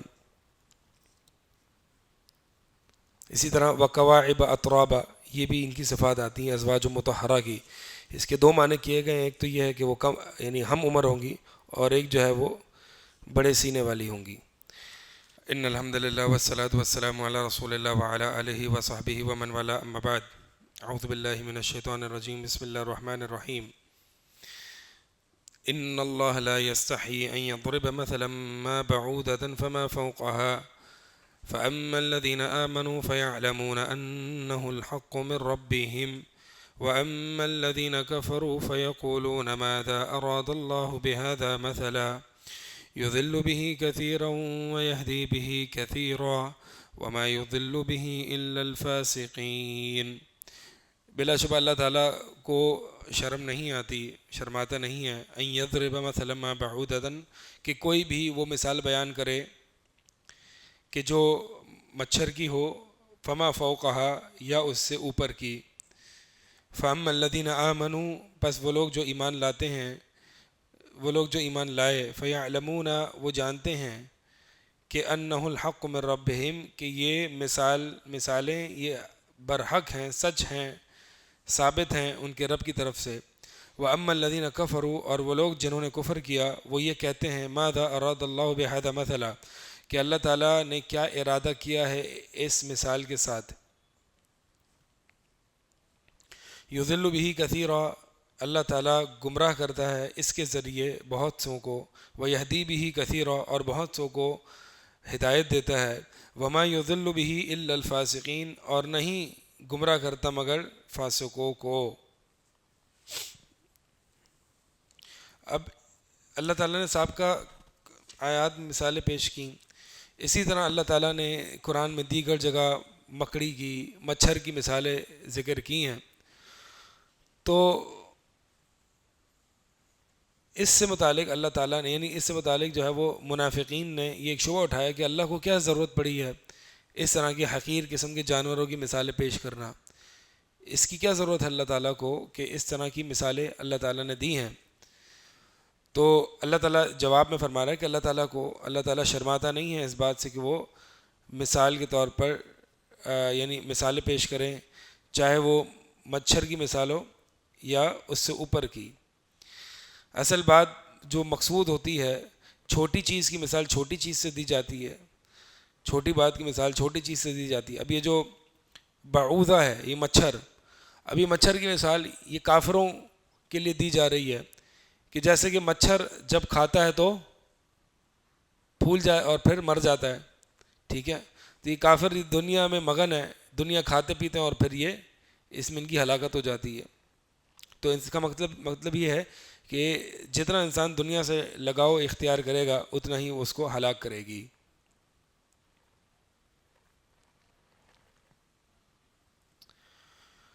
بس وہ لوگ جو اللہ تعالیٰ پر ایمان رکھتے ہیں نا، جو ایمان لاتے ہیں، وہ یہ بات جانتے ہیں کہ یہ حق ہے ان کے رب کی طرف سے، یہ حق ہے ان کے رب کی طرف سے. اور وہ لوگ جو کفر کرتے ہیں وہ کہتے ہیں کہ اس سے اللہ کی کیا مراد ہے، اللہ تعالیٰ کیا ارادہ ہے اللہ کا اس سے. تو اب آپ دیکھیں یضل بہ کثیرا، اللہ تعالیٰ قرآن کے ذریعے بہت سو کو گمراہ کرتا ہے. یعنی بہت سے لوگ جو ہے نا وہ قرآن پڑھ کے گمراہ ہو جاتے ہیں. اور کون لوگ گمراہ ہوتے ہیں؟ وما یضل بہ الا الفاسقین، فاسقوں کے علاوہ اور کوئی گمراہ نہیں ہوتے. یعنی جن کے دل میں فسق ہوتا ہے نا، فسق، نافرمانی کا ارادہ، تو وہ قرآن سے اپنے منمانی مطلب نکالتا ہے اور اس کے مطابق عمل کرتا ہے. اللہ تعالیٰ بہت سو کو اس کے ذریعے ہدایت بھی دیتا ہے. تو اسی لیے دل صاف ہو نا قرآن، تو ہمیں جو ہے وہ قرآن پڑھنا چاہیے. اور دل صاف ہو اس کے باوجود بھی اعوذ باللہ من الشیطان الرجیم، اللہ کی پناہ جو ہے وہ طلب کرنی چاہیے شیطان مردود سے. تو انسان کا دل جو ہے وہ صاف رہتا ہے اور کوئی انسان جو ہے وہ قرآن کے ذریعے گمراہ نہیں ہوگا.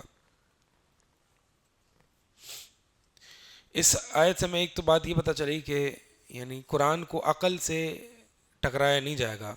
اگر ایک عقل میں، ان کفار کی عقل میں ان مثالوں کی کوئی سمجھ میں نہیں آئی تو انہوں نے جو ہے وہ اس طرح کا اعتراض جھڑ دیا. تو عقل سے جو ہے وہ عقل جو ہے نا قرآن کو سمجھنے کے لیے ہے، قرآن پر اعتراض کرنے کے لیے نہیں ہے. اور اس سے دوسری بات یہ پتہ چلتی ہے کہ قیاس حجت ہے، کیونکہ اللہ تعالیٰ نے امثلہ بیان کر کے، یعنی قیاس بھی ایک مثال ہی ہے، تمثیل ہے کہ فلاں چیز شریعت میں آئی ہے اس کا یہ حکم ہے، فلاں چیز اس سے ملتی جلتی ہے تو لہٰذا اس کا حکم بھی یہی ہے. اس آیت سے جو ہے وہ قیاس کا حجت ہونا ثابت ہوتا ہے. اللہ تعالیٰ کا مثالیں پیش کرنا گویا کہ یہ بتلانا ہے کہ قیاس حجت ہے. جیسے کہ بعض اہل بدعت قیاس کا انکار کرتے ہیں، تو قیاس اہل سنہ کے نزدیک حجت ہے.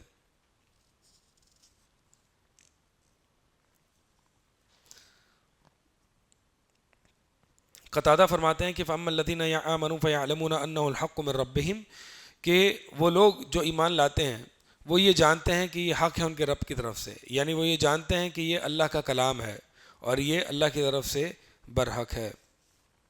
اور یہ جو وما یضل بہ الا الفاسقین، یہ فاسقین کون ہے اس کے بارے میں آگے قرآن خود ہی بیان کر رہا ہے.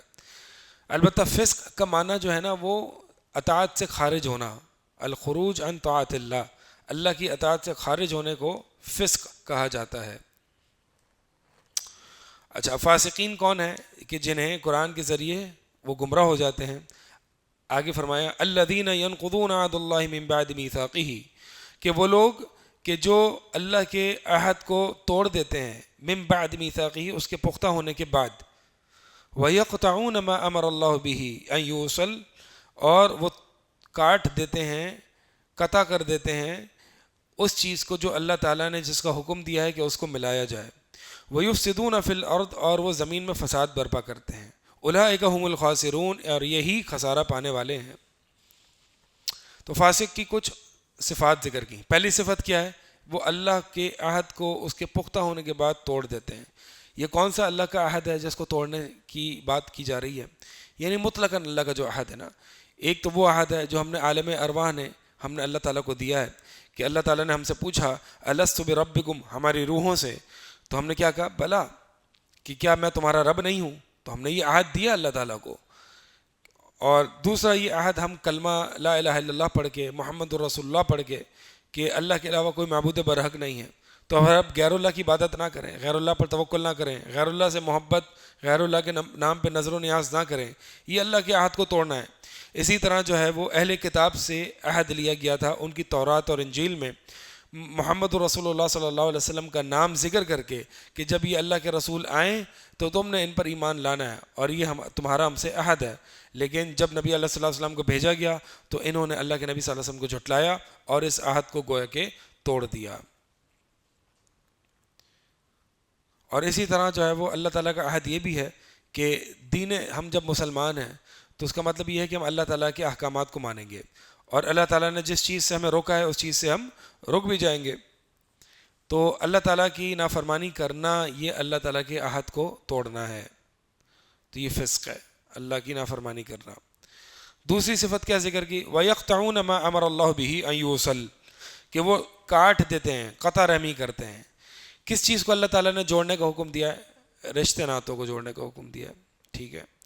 اسی طرح بھائی چارگی کا حکم دیا ہے، اور اسی طرح بہت ساری چیزیں جو ہے وہ اللہ تعالیٰ نے جس کو حکم دیا ہے کہ اس کو جوڑا جائے، قطع رحمی نہ کی جائے، رشتہ داریاں نہ کاٹی جائیں، تو یہ کیا کرتے ہیں؟ رشتہ داریاں کاٹتے ہیں، بھائیوں میں آپس میں لڑائی پیدا کرتے ہیں، پھوٹ پیدا کرتے ہیں۔ اور تیسری چیز وَيُفْسِدُونَ فِي الْأَرْضِ، اور تیسری صفت یہ ہے کہ وہ زمین میں فساد برپا کرتے ہیں، یہی خسارہ پانے والے ہیں۔ اولئک هم الخاسرون، یہاں پہ ہم ضمیر فصل لا کے حسر کا معنی پیدا کر دیا، گویا کہ خسارے والے، نقصان والے یہی ہیں۔ اچھا، اب اس آیت میں جو ترتیب ہے نا، ترتیب دیکھیں کیسی ہے، یعنی فسق کی جو صفات بیان کرتے ہوئے ترتیب کیا ہے؟ پہلے خاص بیان کیا، پھر اس کا عام، پھر اس کا عام، یعنی اللہ کے عہد کو توڑ دینا یہ خاص ہے، اور اللہ تعالیٰ نے جو چیزیں جوڑنے کا حکم دیا ہے اس کو کاٹ دینا یہ اس سے زیادہ عام ہے، اور فساد فی الارض کرنا یہ اس سے بھی زیادہ عام ہے۔ تو یہ کہا جاتا ہے الترقی من الاخص الی العام، یعنی خاص سے عام کی طرف منتقل ہونا۔ اور یہ تمام باتیں جو ہیں وہ فسق کے ثمرات میں سے ہے۔ اچھا، اب سلف میں سے جو بعض کی تفسیر آتی ہے نا، مصعب بن سعد فرماتے ہیں کہ میں نے اپنے والد سعد سے سوال کیا کہ یہ آیت کن کے بارے میں، الذین ینقضون عہد اللہ من بعد میثاقہ، یہ آیت کن کے بارے میں؟ تو کہتے ہیں ہم الحروریہ، یہ خوارج ہیں، یہ خوارج ہیں۔ اور اسی کی طرح کی جو ہے نا وہ تفسیر اور بھی بعض سلف سے منقول ہیں، خوارج اور اہل بدعت ہیں، ٹھیک ہے۔ تو کیا مطلب یہ آیت اہل بدعت کے بارے میں؟ جی ہاں، یہ آیت اہل بدعت کے بارے میں، کیونکہ اہل بدعت بھی گویا اللہ تعالیٰ سے لیے ہوئے عہد کو توڑتے ہیں، زمین میں فساد برپا کرتے ہیں۔ اللہ سے لیا ہوا عہد کیا تھا؟ محمد الرسول اللہ کا، کہ اللہ کے رسول کو، محمد کو اللہ کا رسول مانیں گے۔ وما آتاکم الرسول فخذوہ وما نہاکم عنہ فانتہوا، جو رسول تمہیں دیں گے وہ تمہیں لینا ہے، اور جس سے تمہیں روکیں گے اس سے رک جانا ہے۔ اب میں نئی نئی دین میں ایجادات کر کے گویا کہ اللہ کے اس عہد کو توڑا ہوں، اور جو اللہ تعالیٰ نے سنت کو جوڑنے کا حکم دیا تھا اس کو میں قطع کر رہا ہوں، اور اس بنیاد پر میں زمین میں فساد برپا کر رہا ہوں۔ تو آپ دیکھیں سلف ان آیات کو کس طرح سے تطبیق کرتے تھے۔ ابھی آیت اپنے معنی میں عام ہے، لیکن خوارج پر فٹ کی، اہل بدعت پر فٹ کی، ٹھیک ہے۔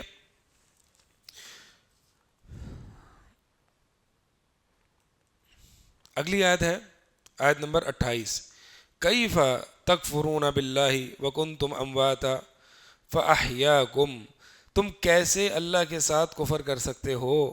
وکنتم امواتا، تم تو مردہ تھے، فاحیاکم، پھر اللہ نے تمہیں زندہ کیا، ثم یمیتکم، پھر تمہیں فوت کر دیا، مار دیا، موت دے دی، ثم یحییکم، پھر تمہیں دوبارہ زندہ کیا، ثم الیہ ترجعون، اور پھر تم اسی کی طرف لوٹائے جاؤ گے۔ یعنی کیف تکفرون، یہ استفہام انکار اور تعجب کے لیے ہے، کیسے تم اس ذات کے ساتھ کفر کر سکتے ہو، اللہ کے ساتھ، کہ اللہ تعالیٰ نے تمہیں زندگی دی، پھر موت بھی اسی کی طرف سے آنی ہے، پھر دوبارہ زندہ وہی کرے گا، تو تم اس کے ساتھ کفر کیسے کر سکتے ہو؟ یہ استفہام للانکار و تعجب، تعجب کے لیے، انکار کے لیے، یعنی سوال پوچھنا مقصد نہیں ہے، انکار کرنا مقصد ہے۔ اور جب بھی استفہام یا انکار مخاطب کے سیغے سے کیا جائے نا، وہ زیادہ بلیغ ہوتا ہے بنسبت غائب کے سیغے سے کرنا۔ مثال کے طور پر اگر میں کہتا ہوں کہ فلاں شخص ایسا کرتا ہے، فلاں ایسا کرتا ہے، ٹھیک ہے، تو یہ غائب کے سیغے سے ڈانٹ ڈپٹ کرنا ہے، اور کسی مخاطب کر کے جو ہے وہ مخاطب کے سیغے سے ڈانٹنا، یہ زیادہ بلیغ ہے۔ اور یہاں پہ اللہ تعالیٰ نے مخاطب کے سیغے سے ڈانٹ ڈپٹ کی ہے کہ کیف تکفرون، کہ تم جس سے اللہ مخاطب ہے کیسے کفر کر سکتے ہو اللہ کے ساتھ، یعنی یہ بنتا ہی نہیں ہے، تعجب کی بات ہے، کیسے کرتے ہو تم اللہ کے ساتھ کفر۔ اچھا، یہاں پہ اس آیت میں کنتم امواتا، پہلے تم کیا تھے؟ مردہ تھے، یعنی اس کا مطلب یہ ہے کہ روح کا نہ ہونا یہ مردہ سے تعبیر ہوتا ہے، یعنی جب ہم اپنے ماؤں کے پیٹ میں تھے مردہ تھے، ٹھیک ہے، پھر فاحیاکم، پھر فرشتے نے اس میں روح پھونکی۔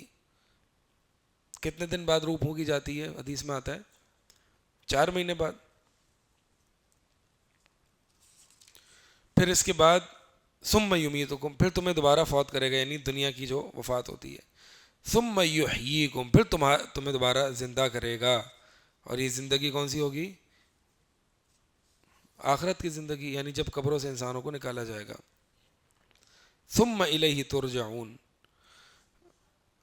اور پھر تمہیں اسی کی طرف لوٹائے جاؤ گے، اللہ کی طرف، یعنی اللہ کی جواب دہی میدان محشر میں اس کے سامنے پیش کیے جاؤ گے۔ آیت نمبر 29، هو الذی خلق لکم ما فی الارض جميعا ثم استوى الى السماء فسواهن 7 سماوات وهو بكل شيء علیم۔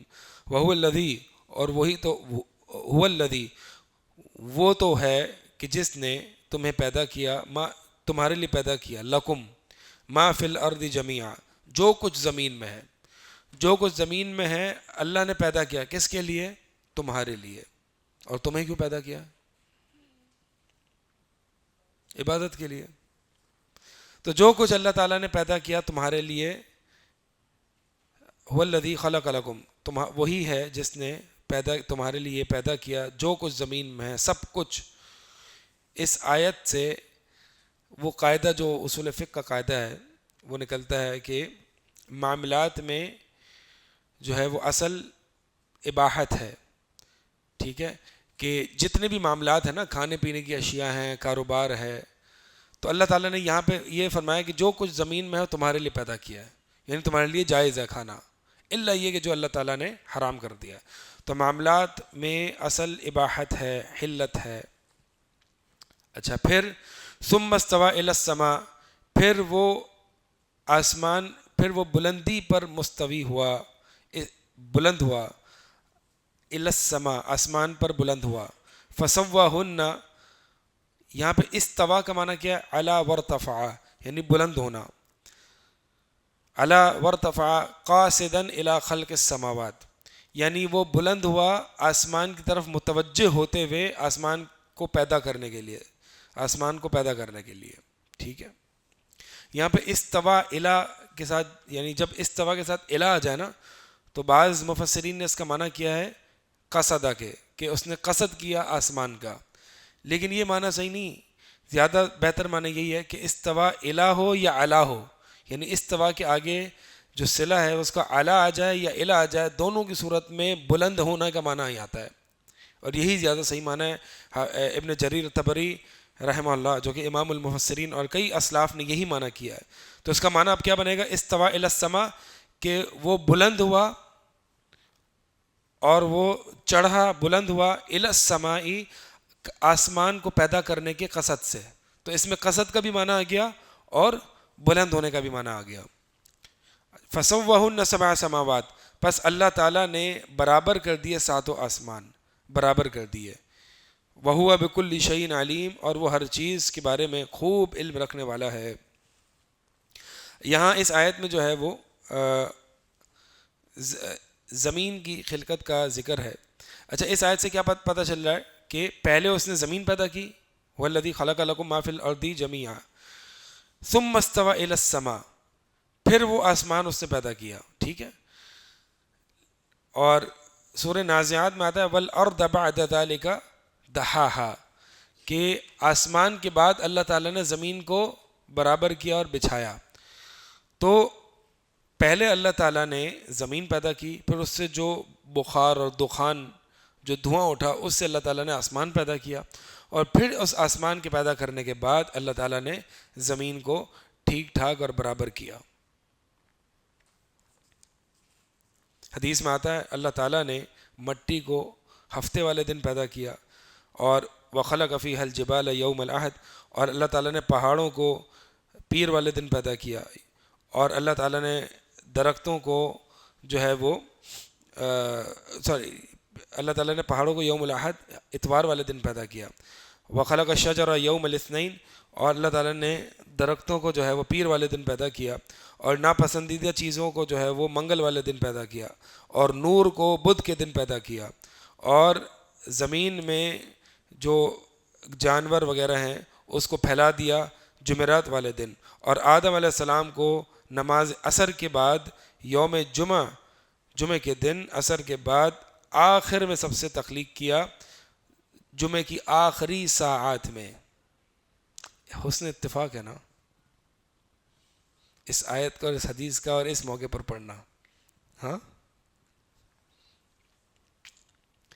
تو اللہ تعالیٰ نے آدم علیہ السلام کو کب پیدا کیا؟ جمعے کے دن عصر کے بعد آخری ساعات میں۔ اسی لیے یہ وہ وقت ہوتا ہے کہ جب اللہ تعالیٰ جو ہے وہ دعائیں قبول کرتا ہے، یعنی جمعے، جیسے کہ حدیث میں آتا ہے نا کہ ایک وقت ایسا، ایک گھڑی ایسی ہوتی ہے کہ جو بھی انسان دعا کرتا ہے نا اللہ تعالیٰ سے اس کی قبول ہو جاتی ہے۔ اور آج روزہ، افطار کا وقت، جمعے کی ایک ساعت، ایک گھڑی، تمام چیزیں جو ہے وہ آج کے اس میں جمع ہو جاتی ہیں، اور کم سے کم انسان کو افطار سے آدھا پونا گھنٹہ پہلے دعاؤں کے لیے مختص کر دے آج، ٹھیک ہے۔ آج دعاؤں کے لیے مختص، اور ہر جمعے کو جو بھی جمعہ آئے گا کم سے کم رمضان میں، کیونکہ وہ افطار کا بھی وقت ہوتا ہے، جمعے کا بھی وقت ہوتا ہے، اور روزے کا بھی، روزے کی حالت بھی ہوتی ہے، اور دعاؤں کے بہت زیادہ امکانات ہوتے ہیں قبول ہونے کے۔ دعائیں نہیں پتہ کیا مانگوں میں، تو دعاؤں کے کارڈ، دعائیں معصورہ کے کارڈ آتے ہیں نا جو نبی علیہ السلام سے ثابت شدہ دعائیں ہیں، وہ پڑھیں، وہ مانگیں، قرآن کی دعائیں وہ مانگیں۔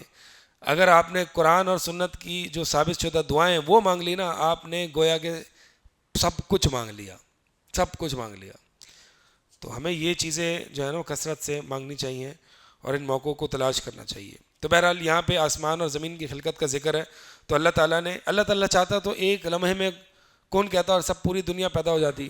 تو یہ کیا کہ اللہ تعالیٰ نے جو ہے وہ ہفتے والے دن مٹی کو پیدا کیا، پھر اتوار والے دن پہاڑوں کو، اور جو ترتیب حدیث میں آتی ہے، یہ صحیح مسلم کی حدیث ہے۔ تو گویا کہ یہ بتلانے کے لیے کہ ایک کام جو جلدی ہو سکتا ہے لیکن اس کو بھی طریقے سے کیا جائے، ٹھیک ہے، جلد بازی سے نہ کیا جائے۔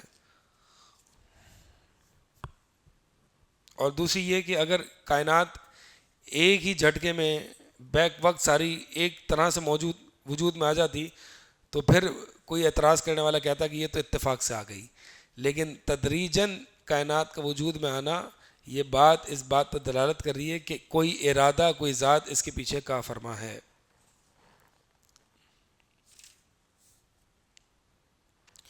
فَسَوَّاهُنَّ سَبْعَ سَمَاوَاتٍ، امام قتادہ رحمہ اللہ فرماتے ہیں کہ یعنی آسمانوں کو برابر کرنے کا مطلب کیا ہے کہ ایک آسمان دوسرے آسمان کے اوپر تہ بر تہ برابر کر دیے، جن کے درمیان یعنی ایک آسمان کا دوسرے آسمان کے درمیان جو ہے وہ 500 سال کی مسافت کا فاصلہ ہے۔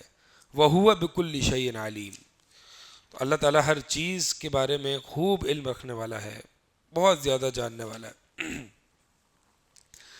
وَإِذْ قَالَ رَبُّكَ لِلْمَلَائِكَةِ إِنِّي جَاعِلٌ فِي الْأَرْضِ خَلِيفَةً، اور جب آپ کے رب نے کہا ملائکہ سے، آپ کے رب نے کہا اے نبی صلی اللہ علیہ وسلم فرشتوں سے کہ انی جاعل فی الارض خلیفہ، کہ میں بنانے والا ہوں زمین میں ایک خلیفہ۔ یہ جہاں بھی قرآن میں اذ آتا ہے نا تو اذکر محذوف ہوتا ہے، یعنی یاد کیجئے، اذکر فی نفسک او اذکر لہم، جیسا سیاق ہو، یعنی یاد کیجئے اپنے نفس میں جب، یا پھر اذکر لہم کہ آپ لوگوں کے لیے بیان کیجئے جب، ٹھیک ہے، تو یہ اس صورت میں مفعول، اس صورت میں منصوب ہوگا۔ تو وذکر اذ کہ یاد کیجئے، یا ان کو پڑھ کے یاد کروائیے لوگوں کو کہ جب آپ کے رب نے ملائکہ سے کہا انی جاعل فی الارض خلیفہ، کہ میں زمین میں خلیفہ بنانے والا ہوں۔ خلیفہ کیا ہوتا ہے؟ کسی غیر کی نیابت کرنے والا شخص یا کوئی ذات جو کسی غیر کی نیابت کرے۔ بعض علماء نے مانا کیا، یعنی اللہ کا خلیفہ، کہ جو اللہ کے احکامات کو اس دنیا میں نافذ کرے گا، توحید کے حکم کو، سنت کو نافذ کرے گا، اللہ کے احکامات اور قوانین دین اسلام کے اس کو نافذ کرے گا۔ اور بعض نے یہ مانا کیا ہے کہ خلیفہ سے مراد جو ہے وہ یعنی ایک کے بعد ایک جانشین، کہ میں اس زمین میں جانشین بناؤں گا کہ جو ایک کے بعد دوسرا آئے گا، دوسرے کے بعد تیسرا آئے گا۔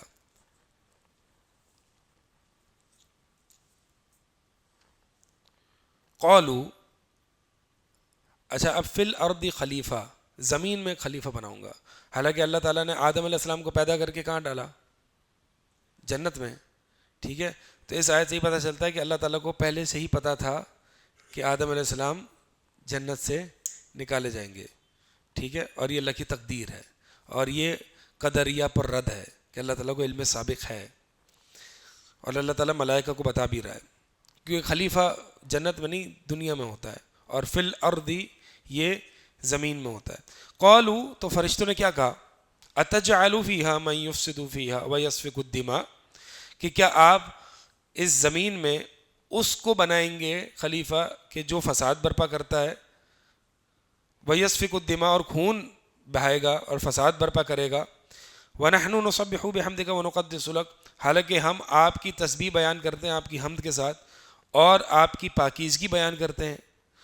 قال، اللہ تعالیٰ نے فرمایا انی اعلم ما لا تعلمون، میں جانتا ہوں جو تم نہیں جانتے، جس کا تمہیں علم نہیں ہے۔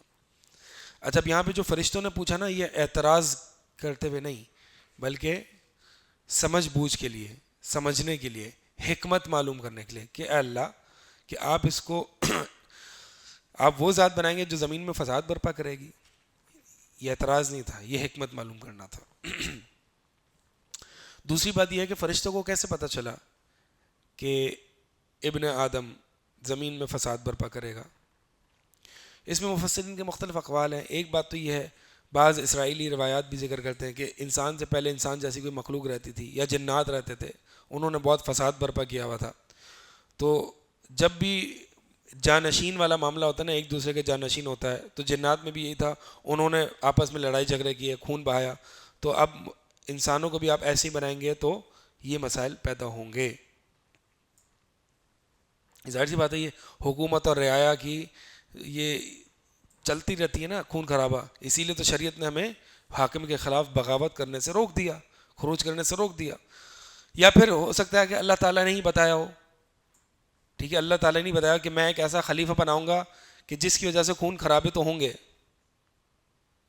تو پھر انہوں نے کہا کہ ایسا پھر کیوں، حالانکہ ہم تو آپ کی عبادت کرتے ہیں، آپ کی تسبیح کرتے ہیں، کیا ہم کافی نہیں ہیں؟ تو اللہ تعالیٰ نے فرمایا کہ نہیں، میں تم سے بہتر جانتا ہوں، میں جانتا ہوں کہ میں نے کیوں کیا یہ۔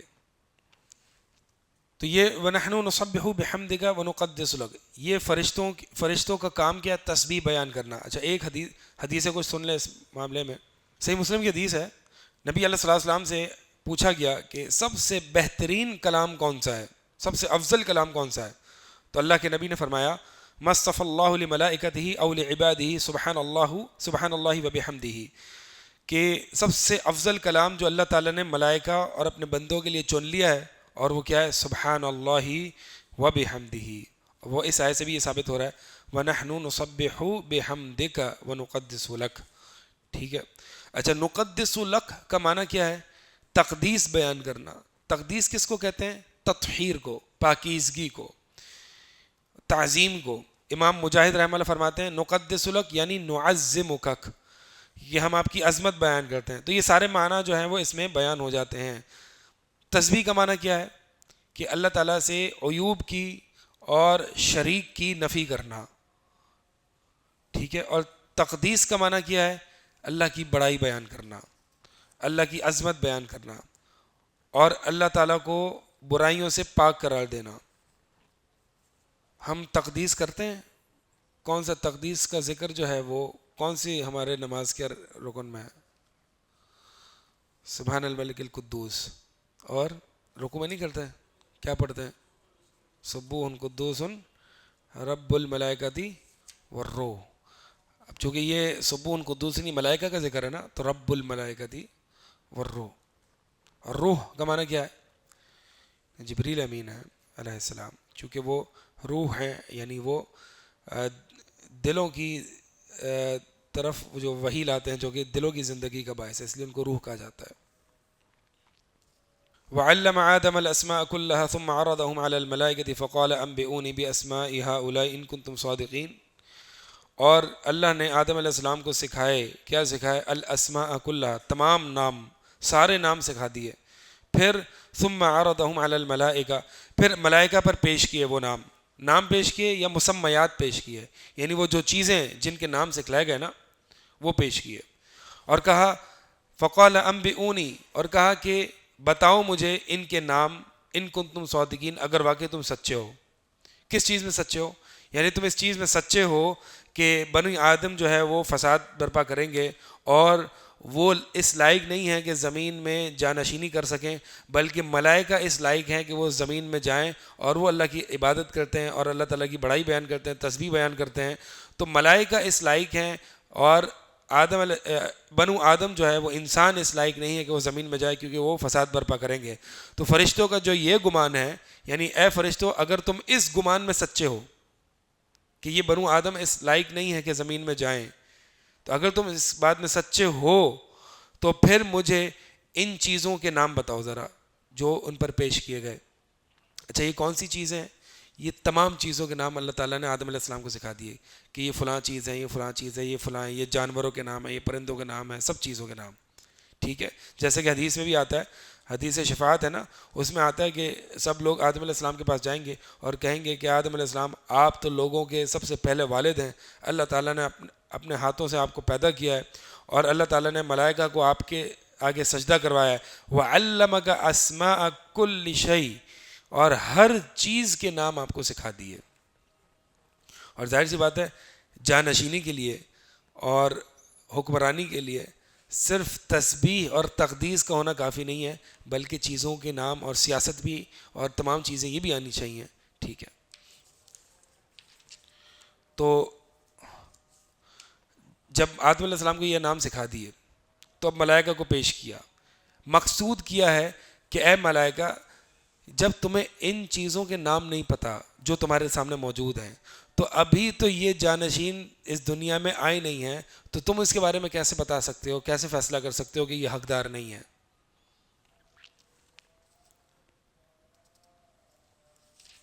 ٹھیک ہے۔ تو اس آیت کا خلاصہ کیا ہے کہ آدم علیہ السلام کو اللہ تعالیٰ نے تمام نام سکھا دیے دنیا کی بھی چیزوں کا، اور پھر ملائکہ پر یہ چیزیں پیش کی اور بتایا، کہا کہ تم تو ان کو روز دیکھتے ہو، بتاؤ ان کا نام کیا ہے۔ تو ملائکہ نے کیا کہا؟ قالوا سبحانک لا علم لنا، اے اللہ تو پاک ہے، لا علم لنا الا ما علمتنا، ہمارے پاس کوئی علم نہیں ہے مگر جو تو نے ہمیں سکھایا ہے۔ انک انت العلیم الحکیم، بلا شبہ تو ہی انک انت العلیم، یہ جو ہے نا وہ حصر کا معنی پیدا ہو رہا ہے، انت العلیم، تو ہی علیم ہے، سب کچھ جاننے والا ہے، اور سب کچھ یعنی سب کی حکمتوں کو بھی جاننے والا ہے، اور بڑا حکمت والا ہے تو.